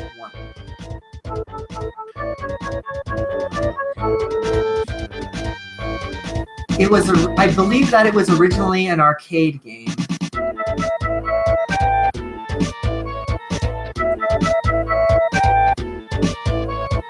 I got nothing. If I could think of any more SNK fighters. I'm thinking of arcade games now. King of Fighters? Not King of Fighter. Well, okay, yeah, I'm gonna have to give it to you, I guess. I said that first. Did you already say it's not King of Fighters? You told me it wasn't. It's Fatal Fury. The title is Fatal Fury King of Fighters, which evolved into King of Fighters, right? Oh, that's Fatal Fury though. Then it's not King of Fighter. All right, so we both got it wrong. Yeah, I don't know. JCP says Street Fighter knockoff edition. Art of Fighting. Thank you, Jacob. That's the other one I was trying to think of. I'm okay. I'm okay with neither of us getting a point on that one. Because like, we both said King of Fighters as in the game, not the fucking subtitle. That's Country 3 shit right there. And we were just kind of guessing shit anyway, so. It also really doesn't matter because you two are the only ones in the runnings, and it's not going to change anything. So, sure. Take the point or don't. It doesn't really affect the game at all. Right. Okay, well, this next one, if you get this next one, you will instantly become my best friend. So here's the next track.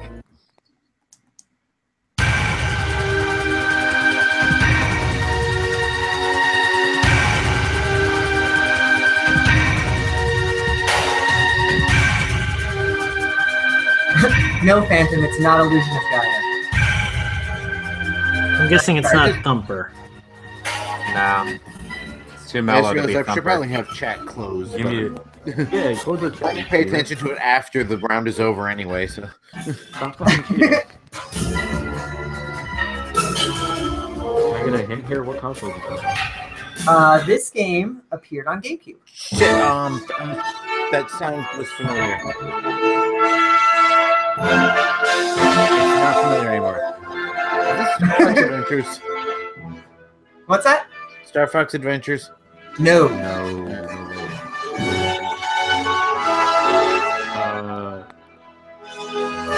I get another hint?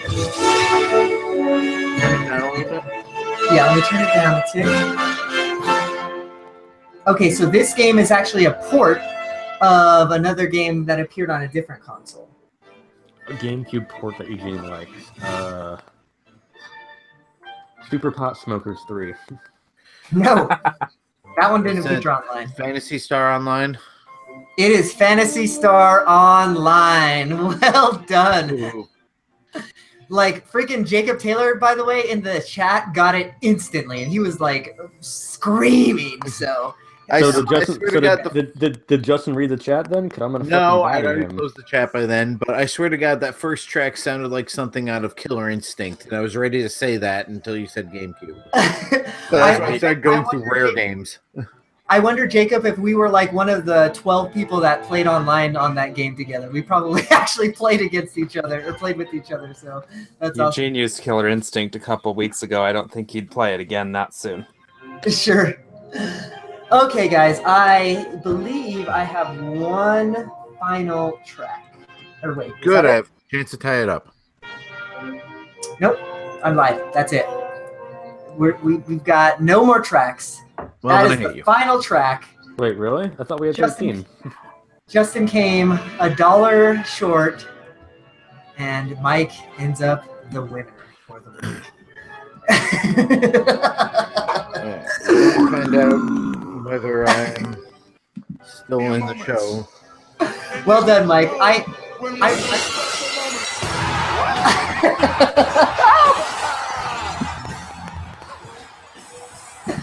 I like how you played that up.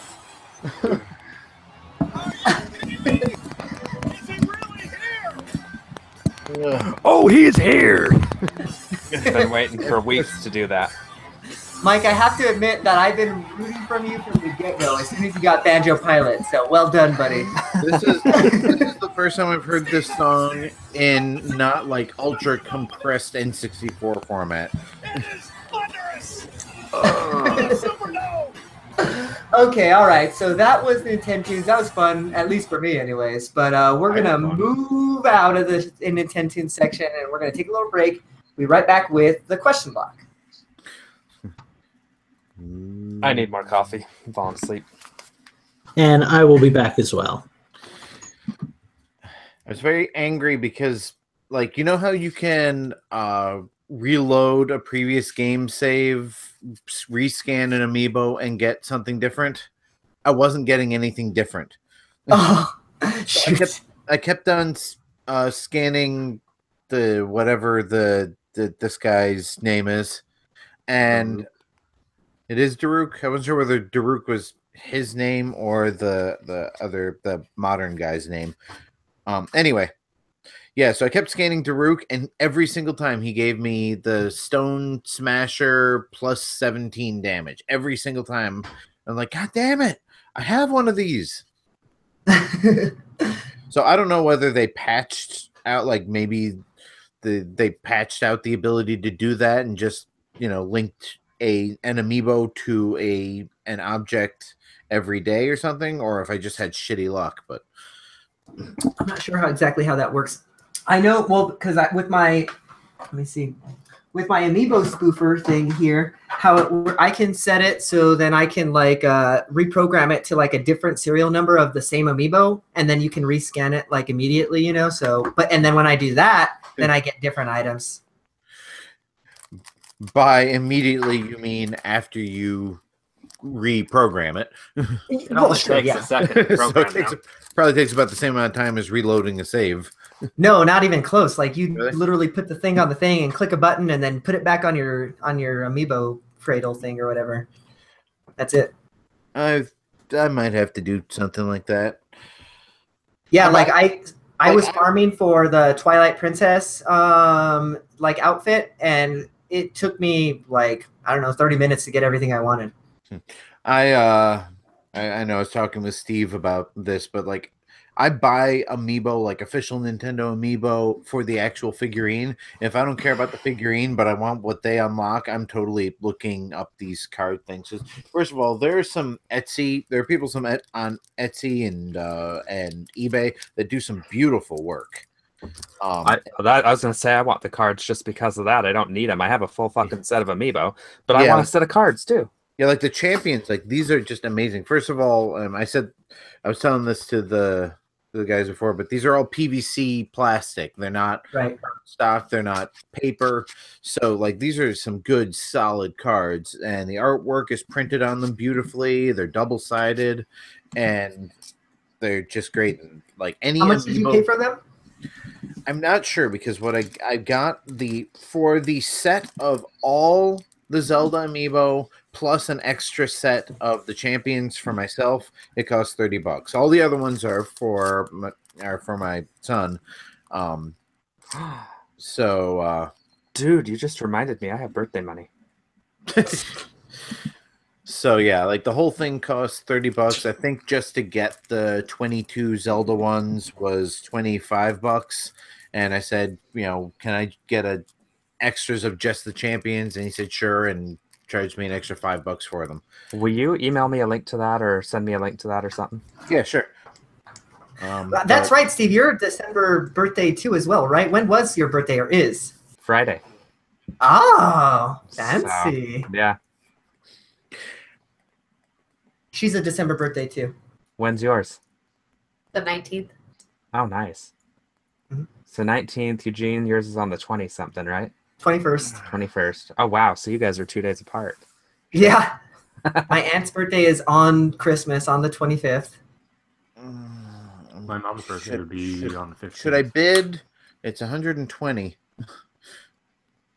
Only you can know that.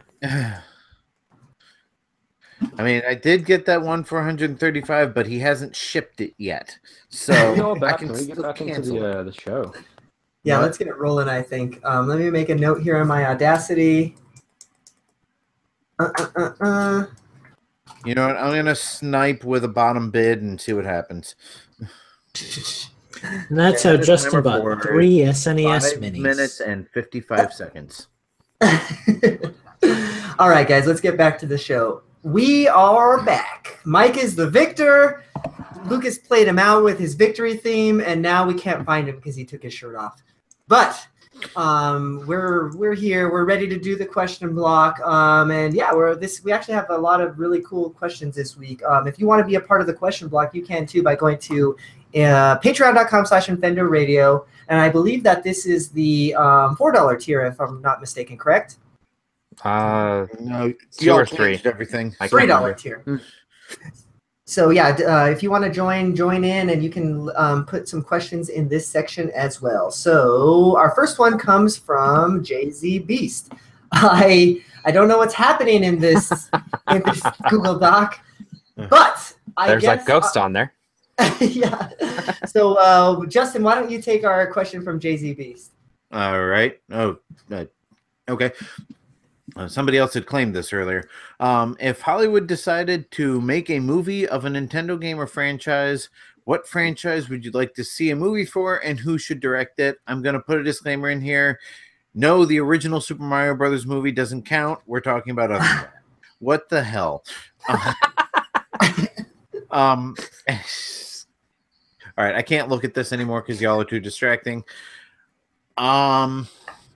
My first thought, of course, was Metroid and Ridley Scott, but I think it's a little too on the nose. I actually think a Metroid movie would probably be a pretty good idea. I'd hate to see like Zelda. I don't know. No, I don't want to see Zelda. Let's do it wrong. I mean, the problem is Nintendo's so big on these silent protagonists that it's really hard to, like, all of their characters are blank slates. It's so hard to get personality. You could do like an Other M style storytelling thing with Samus. You could have her like monologue while she's going through this like. Okay, someone else take it. No, I agree with Lucas said. Like they could do like another M kind of thing, but I feel like Metroid would be the best thing for a movie, and I wouldn't have Ridley Scott there. That'd be a bit too on the nose. Like.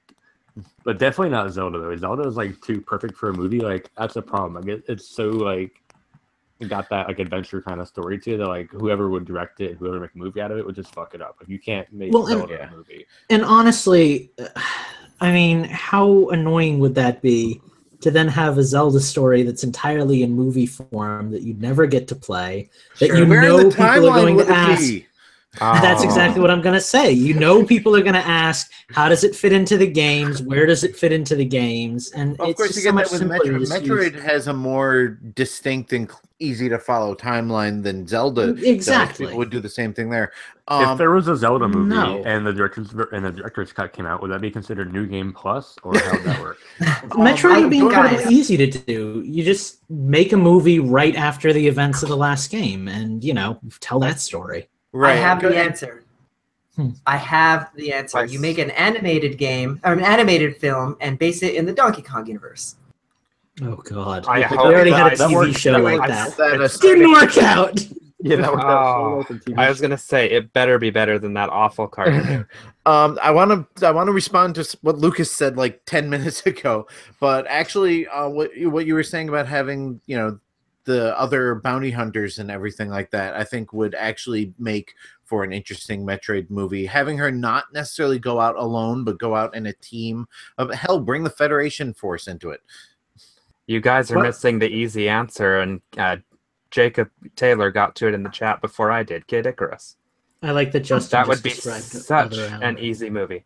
Kid Icarus would be pretty, and you've already got all the voice actors, so that would. And you don't have a whole lot of lore to.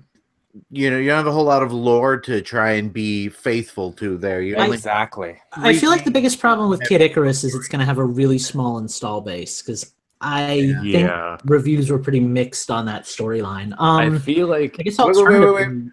I got it.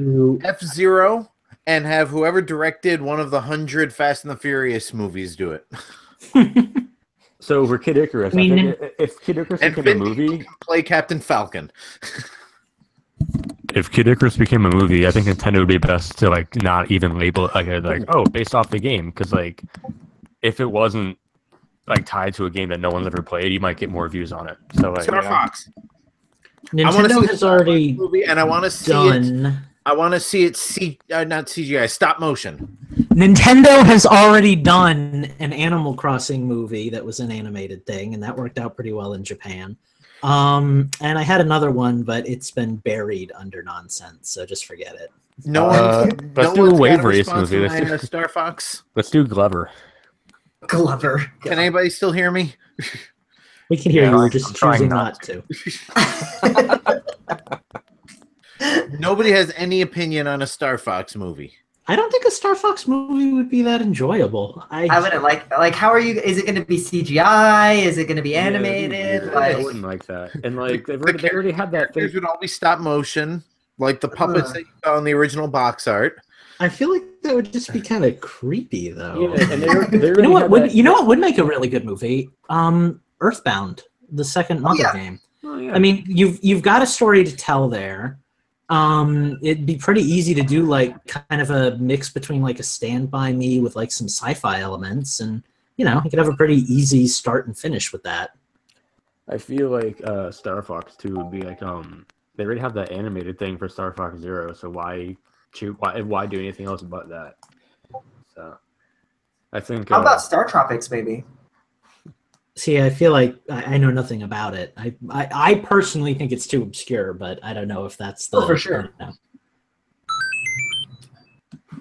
Well, that'll kill that topic there. Let's move on to the next one.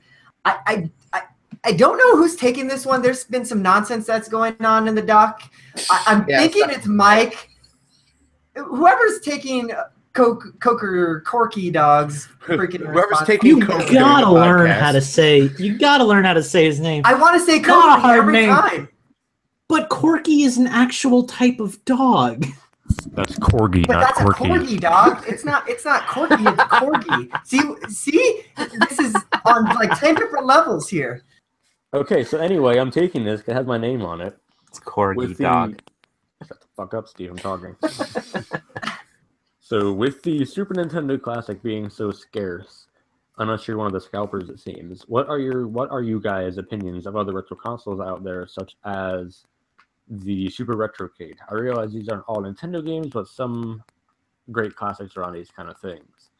I feel like shit, I owned a bunch of those tiny little like old classic like Atari plug and play things. So like I have no issue with retro consoles being out, and like for someone like me who has no like emotional connection to the Super Nintendo, I wouldn't mind like getting like an off kilter, like off label knockoff of some kind.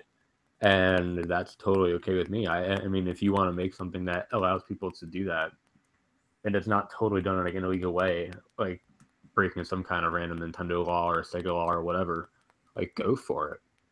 And like some of those games are so hard to find without emulating them or like getting a pirated copy, then like fucking get a console itself with a pirated copy on it, I guess.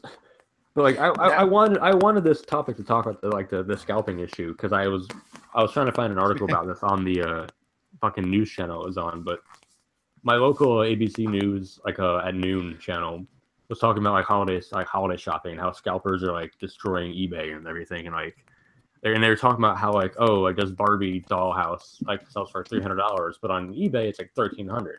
But like the Super Nintendo Classic sells for almost $80, but on eBay it goes for $13,000, and I'm like, hold the fuck up.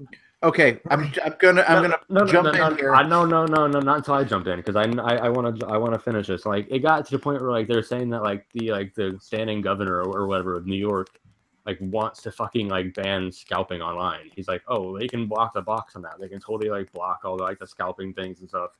It's illegal. It should be illegal and stuff. But no. And first of all, fuck any kind of news company that makes a Barbie thing seem like a moderate fourfold increase, but fucking the Super Nintendo video game console 1,000 times more expensive. Yeah, and by the way, you could have picked any other thing. While we were having this discussion, and just before we started this discussion, I just got a Super NES Classic on eBay for $120, free shipping from 2 states away. So they're not going for that much. I have not seen one go for more than $130. Yeah. And for the person, I went into a GameStop. The last 3 times I've gone to GameStop, I've seen one on the shelf. I have a US Super NES Classic on my shelf that I bought. So they're not that rare. They're not that ridiculous. Time out, though, because that was only a portion of the question, and the rest of the question was, what do you think about other retro consoles like the one he showed off? And Okay, and frankly, I think it looks pretty good.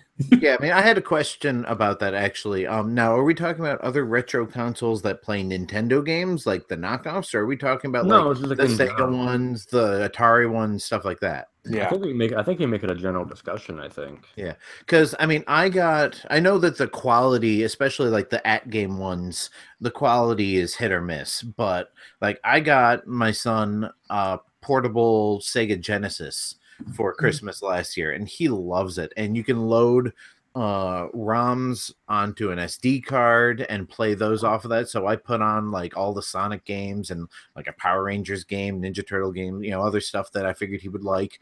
And I mean, it's great, and I've played it myself. I think they are a great idea, and that's why Nintendo jumped into it, because they're like, hey, other people are selling these things. They seem pretty successful. Let's try it too. Sure. I think that the best ones are the ones like the Genesis, and I think the Atari does this, where not only does it have a bunch of preloaded games, but you can also stick the original cartridges in. I was going to get the ColecoVision one for my brother last year, and then found out you can't put the cartridge in, and what's the point? Then you can't play Donkey Kong on it. But see, I'm not really interested in the ones that hook up to the TV. The ones that I like are the little handheld emulator boxes that you can load whatever emulators you want onto it and whatever ROMs you have onto it, and just play them on the go. Those are the ones that I kind of like. But those are also hit or miss in quality. Exactly. And to be fair, I have no interest whatsoever even in the Super Nintendo Mini. So, for me personally, I would just, if I'm going to play those games, I'd rather either just play them on a system where I can, or just, play them on some other form of emulator. I don't feel the need to go out and buy a special system just for that. Okay, I didn't get to chime in, so can I give my quick before we move on? Go ahead. Go ahead. I've actually been kind of eyeing the Sega Genesis one.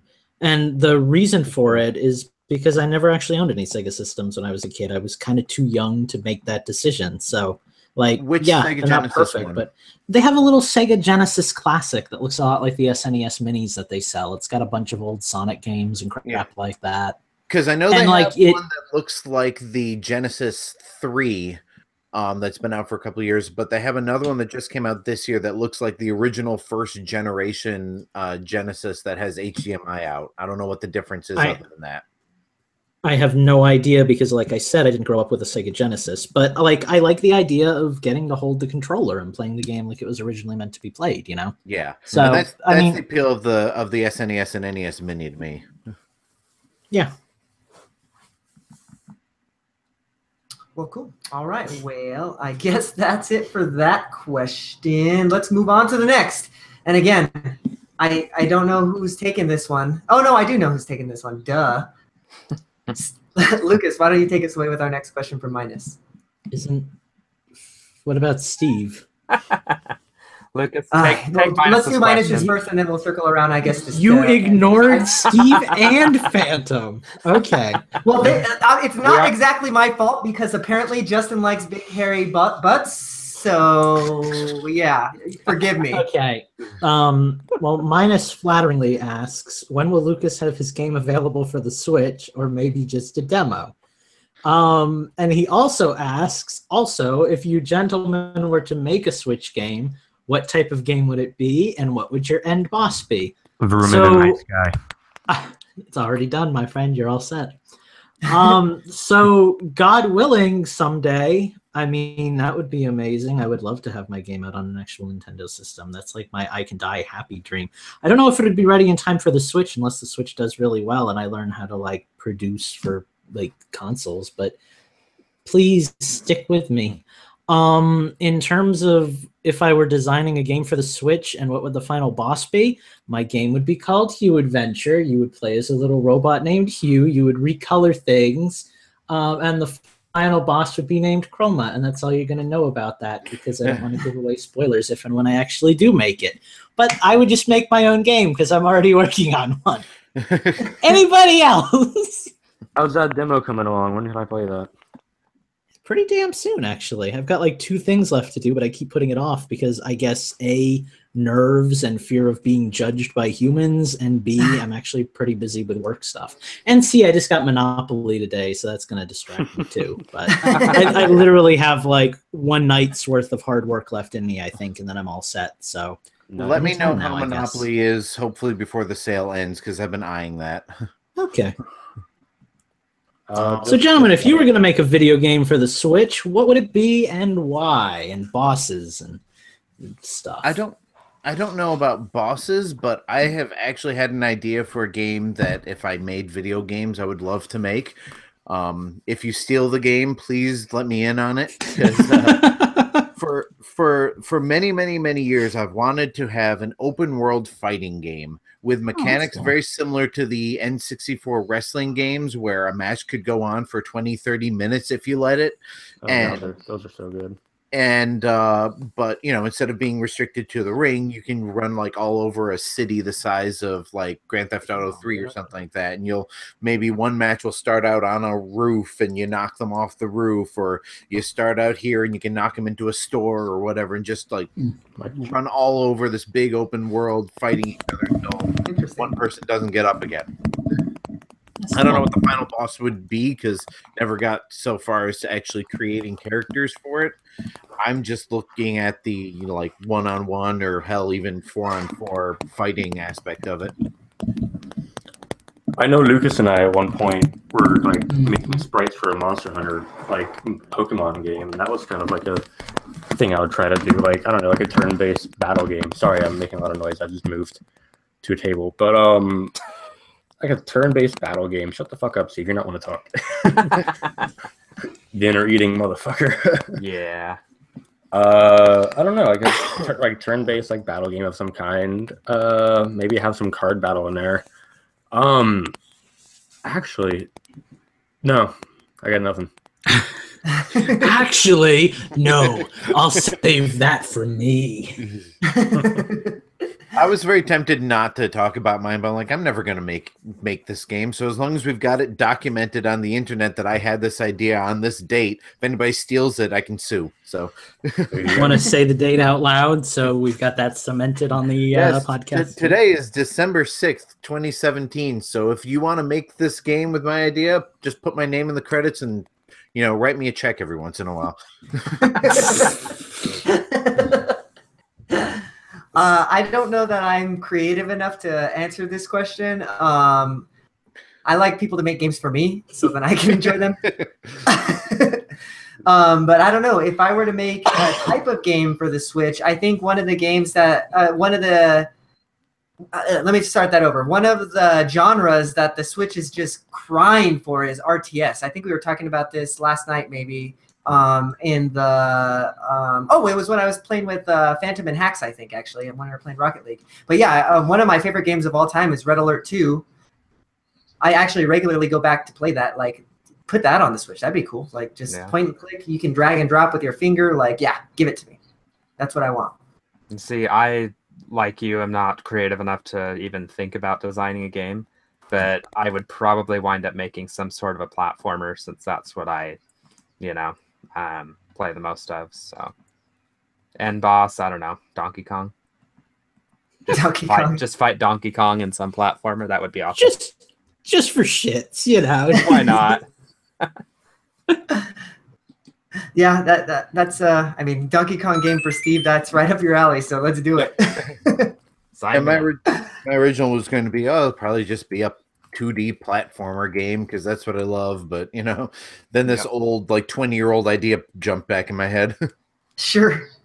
All right. Well, before I forget you and Phantom Steve, why don't you take us away with our final Patreon question? So Phantom asks, there have been rumors out there that Bandai Namco is going to reveal new Switch games on December 15th. What games would each of you like to see from them? And how true do you think these rumors are? For me, the obvious answer for what I want to see would have to be the Smash Brothers port.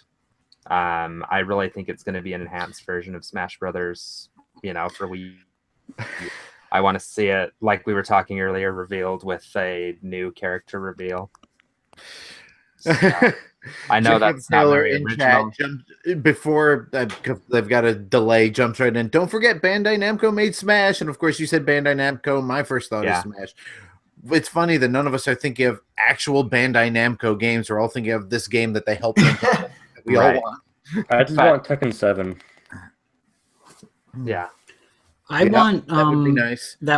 I want that one that they were talking about in the Discord, Soul Calibur, because I never got to play that on Oh GameCube. yes, There Soul you go. Calibur 2 HD remake with Link. Make it happen. Honestly, I'd prefer just a new Soul Calibur that we're in on at the same point as everybody else. Like, I'd take 6 or whatever the new one is. Just like, let us be part of it. You know, like give us games at the same time that you're giving other systems games. Because that makes you like a real game system. Right. You know. Like the Wii and the Wii U felt so out of the loop with that. Like it would be nice to be a part of it again. Sure. And I would be fine with that, except like I've played the later Soul Calibur games, and none of them are nearly as tight as 2. So I'd still rather have 2, unless they're gonna make 5 or 6 or whatever as good as 2 was. I mean, Bandai Namco, that just screams Dark Souls to me. So give me Dark Souls. Even better yet, give me a Dark Souls collection. Like, yeah, give it to me. I can't really think of that many Bandai Namco games that I actually know about or care about. Like, I'm kind of... Bandai has the Power Rangers license. Let's get something with that. Dude. Ooh, there you go. You just won me right there. There we go. Power Rangers open world fighting game. There we go. Yep. Nice. With Amiibo. Once again, the only one of the group that doesn't care. EP Knothead in the chat asked, "Is Dragon Ball FighterZ going to be on the Switch?" The rumor says, and this is the same rumor I'm thinking of. The rumor says yes, like at the end of next year. I mean, I want that game so fucking bad, but they kind of fucked me over with that season pass they have, which is like just as much money as the actual game. With like, oh hey, the game's not even out yet, and we're still in like beta mode. But hey, you buy this $30 DLC pack that you're gonna get for a whole like 8 characters. You don't know who they are yet, but we're gonna get them. But you're gonna get them. I didn't realize until Hacks brought it up. But .hack is actually a game that I guess they've done. I would love to get that game on the Switch. Yeah, that'd be rad. I don't care if it's an old port. I would take it. I very much enjoyed playing 2/3 of that game at my friend's house. Bandai Namco does all the Tales games, so I would like their new one or even a port of their latest one over to the Switch. I mean, like JRPGs seem like they would be right at home on the Switch, so give me that. Oh, didn't Bandai Namco do the Ace Combat games too? I think so. Switch. I mean, I don't even know if there's in talks of making any new Ace Combat games, but that'd be cool. That would be pretty cool, especially if they incorporate motion controls into it. You guys are digging so hard for Bandai games. I'm just like, give me fucking Tekken and give me fucking Dragon Ball. Right, all I can think of is Tekken, Smash, and the fact that Bandai has the Super Sentai Power Rangers license. Everything else is just like, oh yeah, that's a thing. Yeah. They have all those other weird licenses too, like the Naruto games, I'm pretty sure, and all that stuff. Let's be real. Like we talked about before the show, you're not going to see a Smash announcement at a Bandai Namco event. Like, absolutely, it'd be great, but like you're not going to see it. Nintendo has to be the one to launch that. So don't get your hopes too high. Hell, if anything, Nintendo will announce it before it's even been fucking made, like it did with Brawl. Yeah, and Metroid Prime 4. Right. Well, at least Metroid Prime 4, they were told about the game being made before E3 on like fucking Sakurai and Brawl. Like, wait, I'm making that? What? Was that Brawl or was that? Oh yeah, no, that was Brawl. Yeah. I don't remember that. All right. Well, we're gonna move out of the question block section and we're gonna start talking about the games we've been playing because this has changed the system. So, Justin, I'm not sure if you need to leave early or not, but let's start with you anyhow. What games have you been playing this week? It's always safest to start with me. I have been poking around a little bit of the post game stuff in Wonder Boy: The Dragon's Trap. Still really digging the aesthetic of the game, and check out my review on Infendo. It's really a great game. But since I'm done with the main story, I've kind of really just been glancing at it.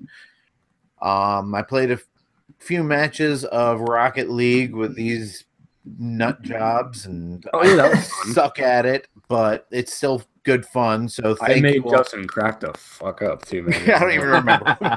I flushed the toilet, and you're like, "Who's peeing?" And I'm like, "Me." God, You never get used to that.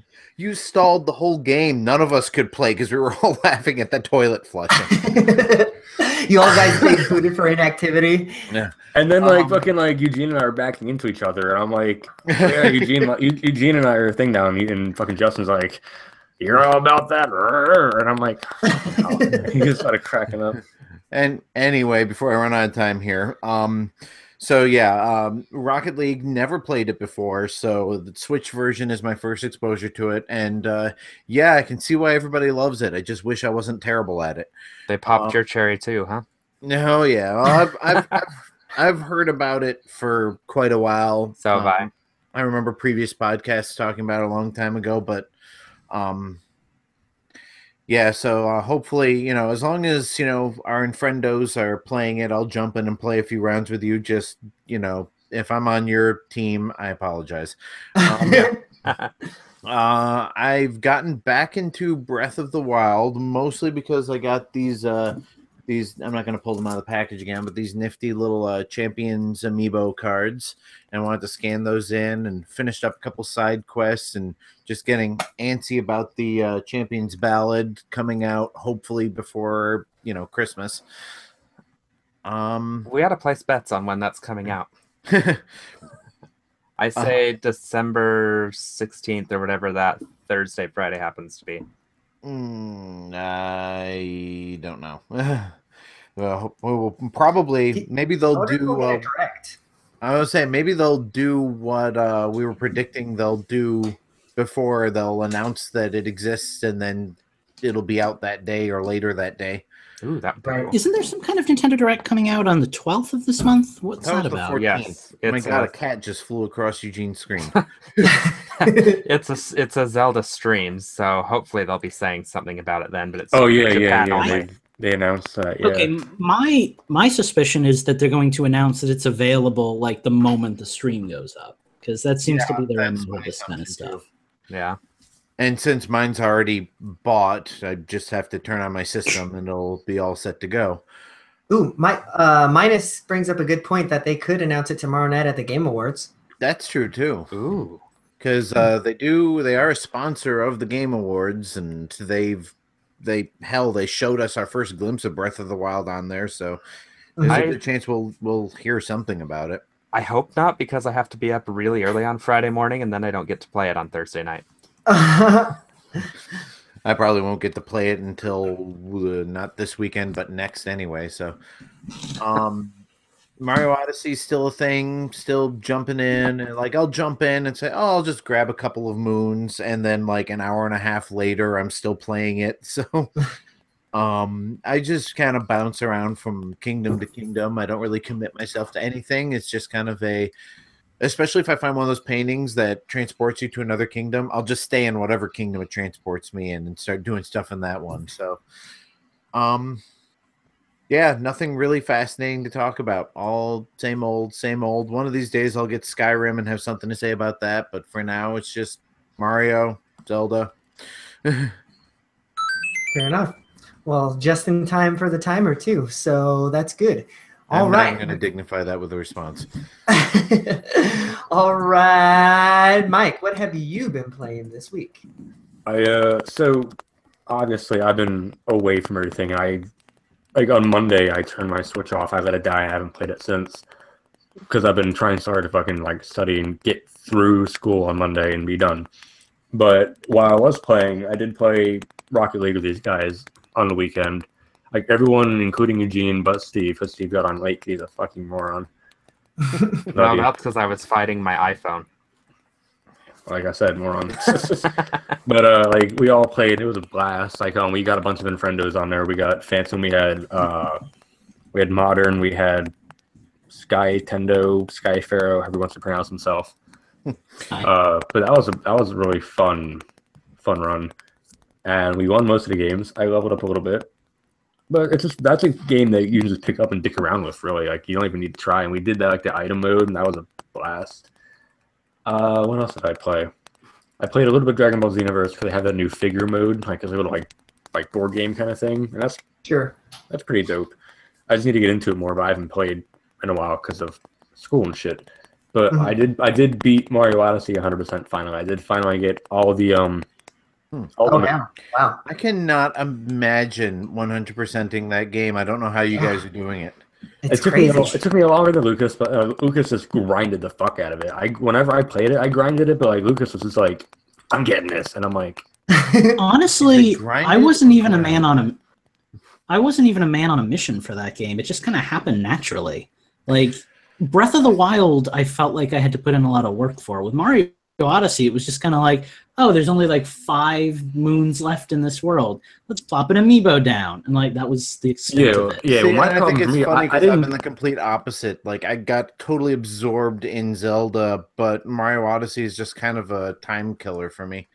But I didn't even use amiibos at first. I was just fucking talking to Talkatu and like getting like 3 moons at a time. Like, okay, this is the name of it, so where the fuck would it be? Yeah. Some of those names are super misleading. Like Left at the Cafe in New Donk City. I'm like, okay, what is left of the cafe? Nothing. And all of a sudden Lucas is like, oh hey, Left at the cafe. Well, it's a city about driving. Like, okay, turn left at the cafe. That's not how it worked. So I went the wrong way, and I ended up getting. I obviously got it eventually, but I made sure my last moon was at the Mushroom Kingdom, so I can get that old school power star and shit. And then I got the post game reward, and it was meh. Yeah, it was good, but it was meh. I mean, better than a I golden read piece about of what food. meh is, and I agree. Yeah, same here. I mean, it was a fun meh. There's one more kind of meh thing that you get for getting 999, but I did find out. I didn't. Well, and I think I want to finish. I did find out that there's a way to do an 8-bit version of the New Donk City Festival. If you have a certain outfit open or anything, or if you have all like the moons or whatever. It's after you get the 8-bit New Donk City music from one of the Toads, and you talk to the same guy who you can redo the festival at, and like you can do it in 8-bit and stuff, and have like or 8-bit jazzy things. The soundtrack wasn't the festival in 8 had that, and no, the gameplay was in 8-bit. The music was still the like pre-recorded swing thing. What the hell is your cat doing? Anyway, go ahead, Lucas. I was just going to say, I will say that despite the fact that the rewards for beating the game are kind of disappointing, they're like no more disappointing than they are in any other Mario game. Oh, absolutely. And like in Mario 64, you got to go up to the top of the castle and the penguin got flat. Like that was the. You also learned the standing triple jump though. That was pretty nice. Yeah, but not really. I'm just dicking around. But anyway, what else did I play? I played ARMS with my buddy when he came over on Monday because ARMS is like kind of our thing now because I got him into it and I'm so fucking happy. And he's actually really learning. Like he was actually normally he's kind of like resistant to like being taught something, but like I was helping him play ARMS and he fought an aerial master mummy. He just kept jumping and attacking. I'm like, all right, dude, so just block and dodge. Like don't try to grab him. He's gonna fuck you up. Like, just, like block, dodge, and like when he's jumping, like just punch him. He can't dodge in the air very well because he's fat and he's a mummy. And then like he started taking him down, and eventually like my buddy got too caught up in it, and he got beat at the end. But it was super close, and it was super nice watching. Forgot to mention in the news. I wanted to put that in the news. Fucking, there is another party crash happening this Friday or Sunday. It's Ninjara and Min Min. So I know Lucas is gonna be Min Min. I'm being Ninjara. So hopefully, yeah, Eugene and I are gonna Ninjara the shit out of that. Well, Ninjara is your main, Eugene. So. Yeah. See, and I can't play Ninjara. He's like my worst. I can't play Min Min, so I'm waiting for the Bark and Bite one, so I can just be like, destruction. I wonder if that'll be Bark and Bite and Twintel. I feel like they're next to each other on the list. That'll be interesting. It would be. Fucking, like I was saying to my buddy, like, and they need to update. They need to update ARMS. It's just like a tiny little update, and have Bark and Bite get a new like a victory chat, because like, every time you win, you get a special like little thing or whatever. I'm not done. I'm going. Y'all are over. But and y'all kept taking my time. But like I want an update where like Bark and Bite is just like winning, and Bite's just like, "Who was a good boy? You are," and it's like it'd be super fucking cute.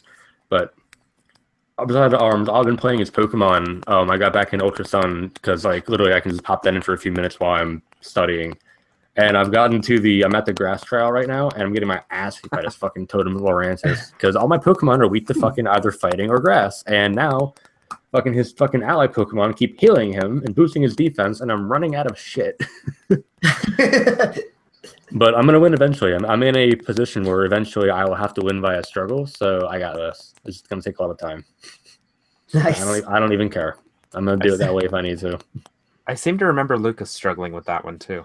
The first time we played this game, I had so much trouble with it. This time, I breezed right through it. No, I had no problem with any of these, but fucking like in this game, I got my ass kicked by the water trial because I was prepared for Wishy Washy. I got fucking Araquanoid, so I was like, oh crap, and like just flat ran my team. Then I had to fucking pull out my Grubbin, and then this time around, I'm like not prepared for Lorantis, and like was the fucking goddamn energy beam, solar blast shit. You go here. That's it. That's me. Eugene is so lost right now. All right, y'all. Sounds like you are up, Steve. So why don't you tell us what you've been playing?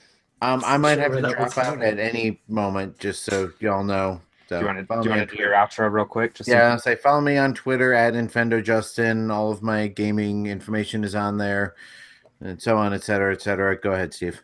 Okay. I don't think I've really been playing much this week. I know I've played some Pokemon because I was ahead of Lucas, and Lucas and I were trying to do some stuff on Pokemon the other night that was just not working. So we're going to try that again tonight, and then hopefully we can talk about it next week. The biggest thing I've done this week was I finally played Bomberman R. We played that. Yeah, it was, who was it? The three of us, and then I think Hax was there.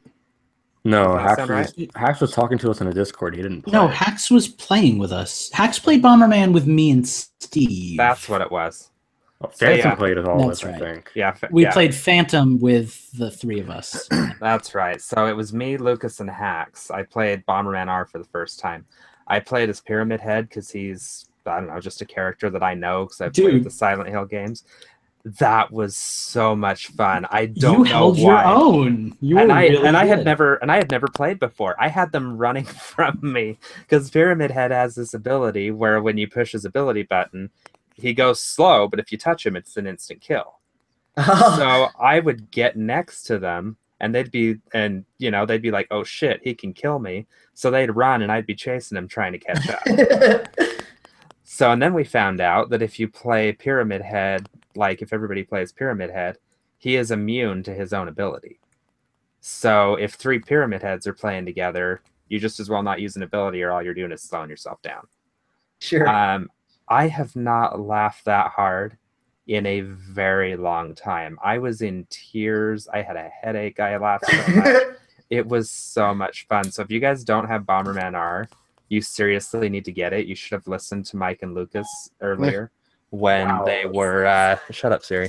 When they were, trying to get us all to buy it in the first place. Because Eugene, splice that audio and like remix it and like just post it in like a 10-second video. It's like for the rest of like all eternity. You should have listened to Mike and Lucas. Yeah. Oh, I thought you were talking about the Shut Up Siri. So that's really the biggest thing I played this week. Hoping that we can play it Saturday night because it was fun with 3, but it would be so much more fun with anything more than 4. So if anyone's up for that, I say we try that on Saturday. I actually think that's it for me this week. It was just Bomberman and Pokemon because I didn't have a lot of time to play very much this week. Have you? I played Rocket League with you, right? You've played Rocket League before. Yeah, I've played Rocket League. Yeah, I think I talked about that last week, and I think I might have played a round or two of that this week, but I don't remember it because Bomberman kind of stole the show. Right. Well, fair enough. All right. I'm going to have to play some Bomberman with y'all. I have it, and I think I booted it up like once. Dude, you Eugene, need to play that with us. It's a really easy to get into game that's a lot of fun for a lot of people. No, I love Bomberman games. You can have like 8-person matches. So. Well, and like I was telling Lucas, without a multi-tap. Like I was telling Lucas, my only prior experience with Bomberman was Wario Blast on the original Game Boy. Oh, I love that game. So, and that's literally the only Bomberman game I've ever played. My wife has played Bomberman on the Wii. Don't know which one, and she's played it on the DS. But I've never played a Bomberman game since Wario Blast, and I had so much fun the other night. And you kicked our asses quite a few Bomberman times. game. I did. What'd you say, Justin? I have never played a Bomberman game, period. Oh my gosh. The next multiplayer game you get, Justin, has to be Bomberman. I am serious. Well, as long as everybody else has it, I'm not getting a multiplayer game that nobody else is playing. Me, How the hell are you old Lucas, like Eugene. me and never played Bomberman? I never had enough friends to play it with, so it was never worthwhile. The original was a single-player game. Okay, but I didn't know about Bomberman. No excuses, Justin. No, I didn't know about Bomberman until like probably late Super NES era, and by then I had no interest in it. So, can I tell a fun story, like short but fun story that kind of rolls into mine? Are you mostly done, Steve? I don't want to eat up all the time. No, I was completely done. That's all I had. But you guys just reminded me, Bomberman was one of the 2 games, along with Mario Kart DS, I think, that I was playing when I went to the camp in like 10th grade or whatever, where I learned how to use the program that I used to make my game stuff. Oh, like, wow. I used to, that was like my game to play when I was bored and had nothing to do, was Bomberman DS. I would just set it to like multiplayer and just go nuts with it. So I just brain blasted that. Awesome. Well, since you're already going there, why don't you tell us about some of the games you've been playing, Lucas? All right, well, I'll skip Bomberman because I feel like we kind of got that in with Steve, but just know it was immaculate, and I had so much fun playing with House. Oh my gosh, Steve. we laughed so hard. So much fun. I have mostly... okay, real quick. Sonic, still playing it, still trying to 100% it. I got all the red rings. There's also rings that you have to get in order that I'm now working on, and in addition to that, there's ones that you have to do in like a timer. So I've still got stuff to do in that, but I'm having fun with that. More to the point, Pokemon. I'm playing a lot of Pokemon in my off time. I beat the game. I got to the post game. I just got to the post game today, actually. I beat it last night, but I didn't really want to delve around into that. By Island 4, things start to get pretty different, and I like that. Not uber different, but like the way they handle the Ultra Beast is really different. There's some more locales, not locales, but there's more scenery in like the game that's cool. I was so excited to get Necrozma. That is going to be amazing. And I know what it does. Yeah, the Necrozma stuff is actually pretty cool too. I like how they handled him in this game. He's got much more of a role, whereas in the last game he just kind of showed up for no reason. Like in this game, it makes sense. It's kind of like Giratina was in Pokemon Platinum, where it actually has a cool thing to go along with it. Yeah, and the plot works out better too. I like how they like told the story in this game. Some of the new gimmicks are really cool. I was walking to the battle tree today right before we started the show, and there's just a giant beware like walking around in circles outside the battle tree. It's like little things like that make me happy, you know? There's actually Pokemon in the environment now that like just walk around and look at you and stuff. But yeah, I'm kind of at the point now where I've given up the main game and given up my old team, and I'm kind of working on getting a decent team together for battling. I'm going to say screw it. I know Steve didn't want to talk about it, but me and Steve tried to do a thing like 2 nights ago. Oh, yeah. Where I found this somewhere, and I liked the way it sounded. It was so cool. Wonder Trade is a thing you can do where you go on and you deposit a Pokemon, and it randomly gives you another Pokemon from another trainer anywhere around the world that puts them in for Wonder Trade. It's kind of like a lotto system kind of thing. Right. And me and Steve are going to tonight, we're going to 2 nights ago, do a Wonder Trade for 6 Pokemon, and we're going to battle with our 6 Pokemon that we get randomly from other people around the world. Yeah. Yeah, so that's the plan. And then we've even got like this alternative idea where maybe you have like, you start a timer and you have exactly 10 minutes to get them as trained up as you can. So like you can start dumping like items onto them to like give them moves and stuff, but like it's like rapid fire training kind of thing. So we want to do some of those. So we're gonna try the Wonder Trade fight tonight, I guess. But God damn it, I wish I was into Pokemon as much as you guys, I swear. It's a Lucas, fun series. You seem to be on a kick of playing games in alternative ways lately. Yeah, it's like kind of reinventing how you play games, I guess. I don't know. Well, the thing about Pokemon is we've already played Sun and Moon, so we're trying something different this time. I will tell you, I hope that the post game is long, because what I've seen of it so far, I've really enjoyed. Like there've been flat out moments that I've gotten to the post game and I'm like, oh, that's cool. That didn't happen last time. So like, you know, it's little things that make it really fun for me. I'm working on something right now. It's kind of a surprise, but we'll all know about it in a day or two. So that's my goal for the night, I guess, with Pokemon. But doing some things, chaining Pokemon, catching those rare ones, making my team better. What were you trying to chain for earlier? That one. Sorry, I never got back to you about that. I want a shiny Gardevoir.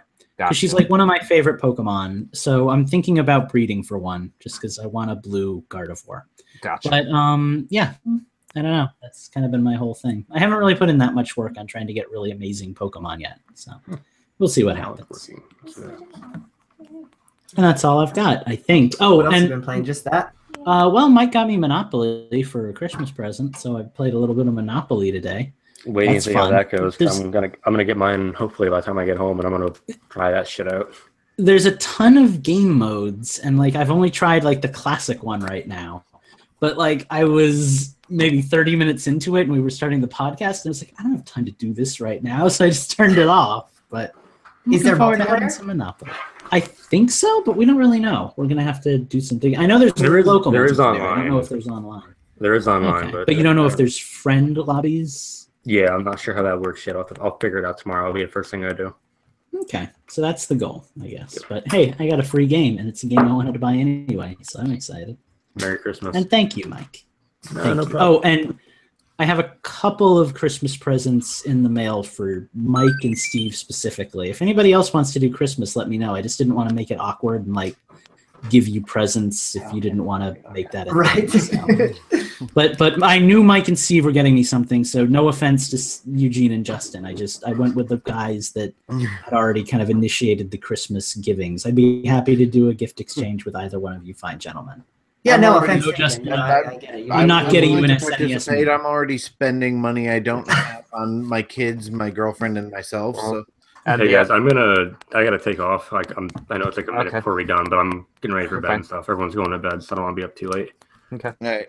But follow me on Twitter at Mike_the_poet. I'll be back online on Monday for sure. If you're up early on Friday wanting to play some ARMS, I'll be playing. If not, I'll see you guys on Monday. I'm not free this weekend, so yeah, that'll be it. Final time. Cool. See you, Mike. Have a good study time and kill that final. Will do. Bye, have a good night, guys. Good luck. Thanks for tuning in, viewers. Peace out. Awesome. Well, I guess that leaves only me. And I haven't really been playing that much. Everything that I've been playing has kind of just been like standard fare stuff. Like I played Rocket League with Hacks and Phantom last night. That was really fun. I think we've put in some. Oh yeah, we played Rocket League all together when Justin first played. That was really fun. Didn't jump on voice chat that night, but still had fun with you guys nonetheless. And we had the hardest time setting up the game because of that, because we kept on, everybody was leaving the match for one reason or another, and you stayed in, so we couldn't reset everything. Eugene is difficult with the voice chat, because I know it's not available to you, but it makes it so hard when I'm like, Eugene, we're trying to do this. Pass me the ball! Pass me the ball! Yeah. But I did have a lot of fun with that, and you're right, completely right. Rocket League is like meant for voice chat. Like that game is just like a game meant to, just kick back with your friends and bullshit. So that's like, I have fun playing with you guys that way. So that was fun. What up, Justin? Yeah, I've got to take off. I just heard the car pull into the driveway. So once again, follow me on Twitter at Infendo Justin. You need any more information, just find me there. Awesome. Have a good night. See you later, Justin. Peace. So other than that, like I said, just been playing like standard fare stuff. Lucas? Well, now that the B team is gone, the A team can rock this podcast the right way. Oh, dear. You got that goddamn right. But yeah, other than that, I was playing, actually got back into PUBG, PlayerUnknown's Battlegrounds, like hard. I want to. Oh, I got back to play. So number one, they're going to be launching the game on the Xbox One, which I'm super excited about because I do have an Xbox One and I want to play this game in bed. Number two, they finally launched within the test server something that they've been talking about forever, which is vaulting. So before, you couldn't like there's a waist-high fence, right? You had to run all the way around it. Now you can just push a button and vault over it. It's really fucking cool. Like it's really changed the game in a number of ways. Like now, so for example, I was playing this match with somebody in the test server, and like normally you would have to like kind of hack your way to get out of a window, like if you're on like the top story of a building or something like that. Now you can just vault out of the window. So like I waited until the guy I was watching him. He knew where I was. I knew where he was. He went into the building that I was kind of barricaded in. I vaulted out the window, came up behind him, and shotgunned his ass right from behind, and it felt fucking good. Damn. So like, yeah, I'm back into PUBG. That game is so good, guys. Like, I wish it would come to Switch so bad. That would just be like all I would play. But yeah, really, those are the only 2 games that I put significant time into this week. So that's pretty much it. But man, I wish I could play that game with you guys. That'd be like the ultimate. I would have so much. If they bring it to Switch. Even if we get that clone game that I mentioned. Oh yeah, Fortnite. I remember the name of it now. Fortnite. Like it doesn't need to be Battlegrounds for me. Like I want it to be, but like I'll take anything. I'll take a Nintendo clone of that game. Just I want to play that experience, you know? And you know that with how freaking this game exploded just this year. This game has sold over 20 million copies in 8 months, guys. Dude. That is freaking ridiculous. They could do a Splatoon mode. Yeah, well, and that's what I'm saying. Like, I'm pretty sure that all of these other video game companies are just going to start tacking on this idea onto their games. So I'm hoping that Nintendo gets on board and, like, just what you said, like, it announces DLC for Splatoon. That's PUBG.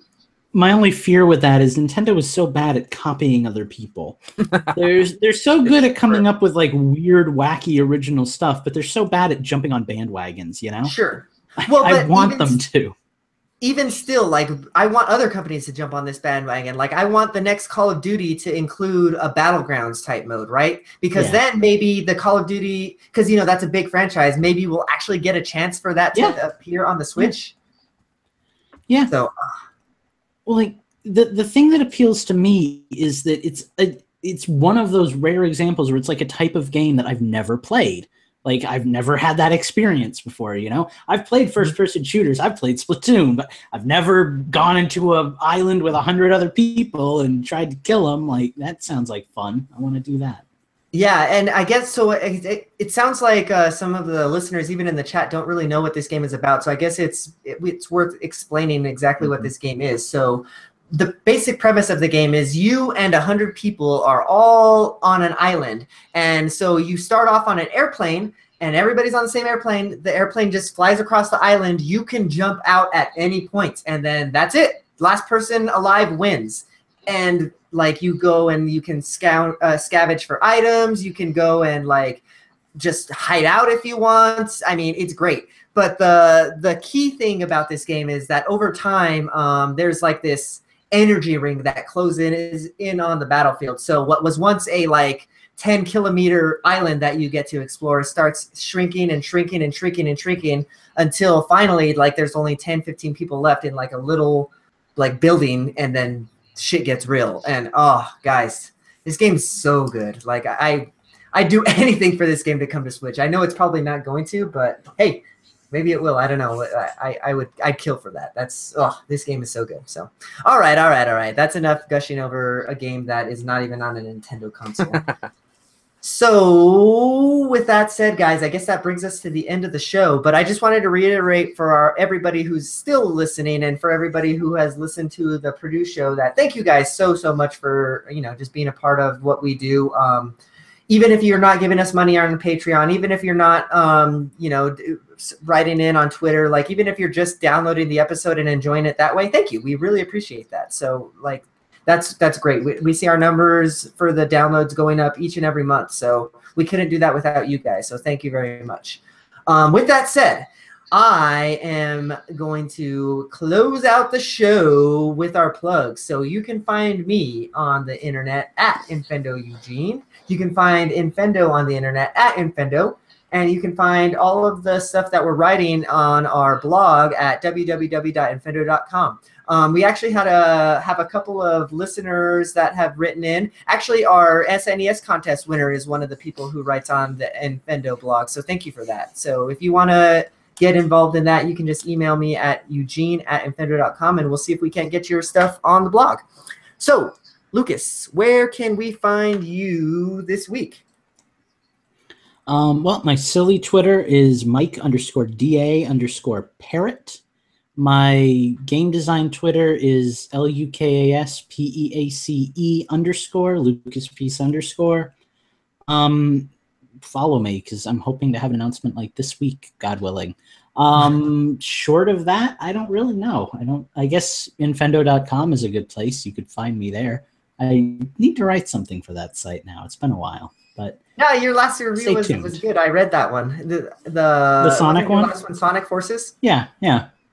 I actually had fun with that one. But like, I don't know. I like opinion pieces. Like I want to make. I never get a chance to voice my opinion. It's not like I have a 3-hour podcast where I get to talk and say what I feel. So I need to have it all written down on someone else's website. No, so, Lucas, you're so quiet. You need to speak up once in a while.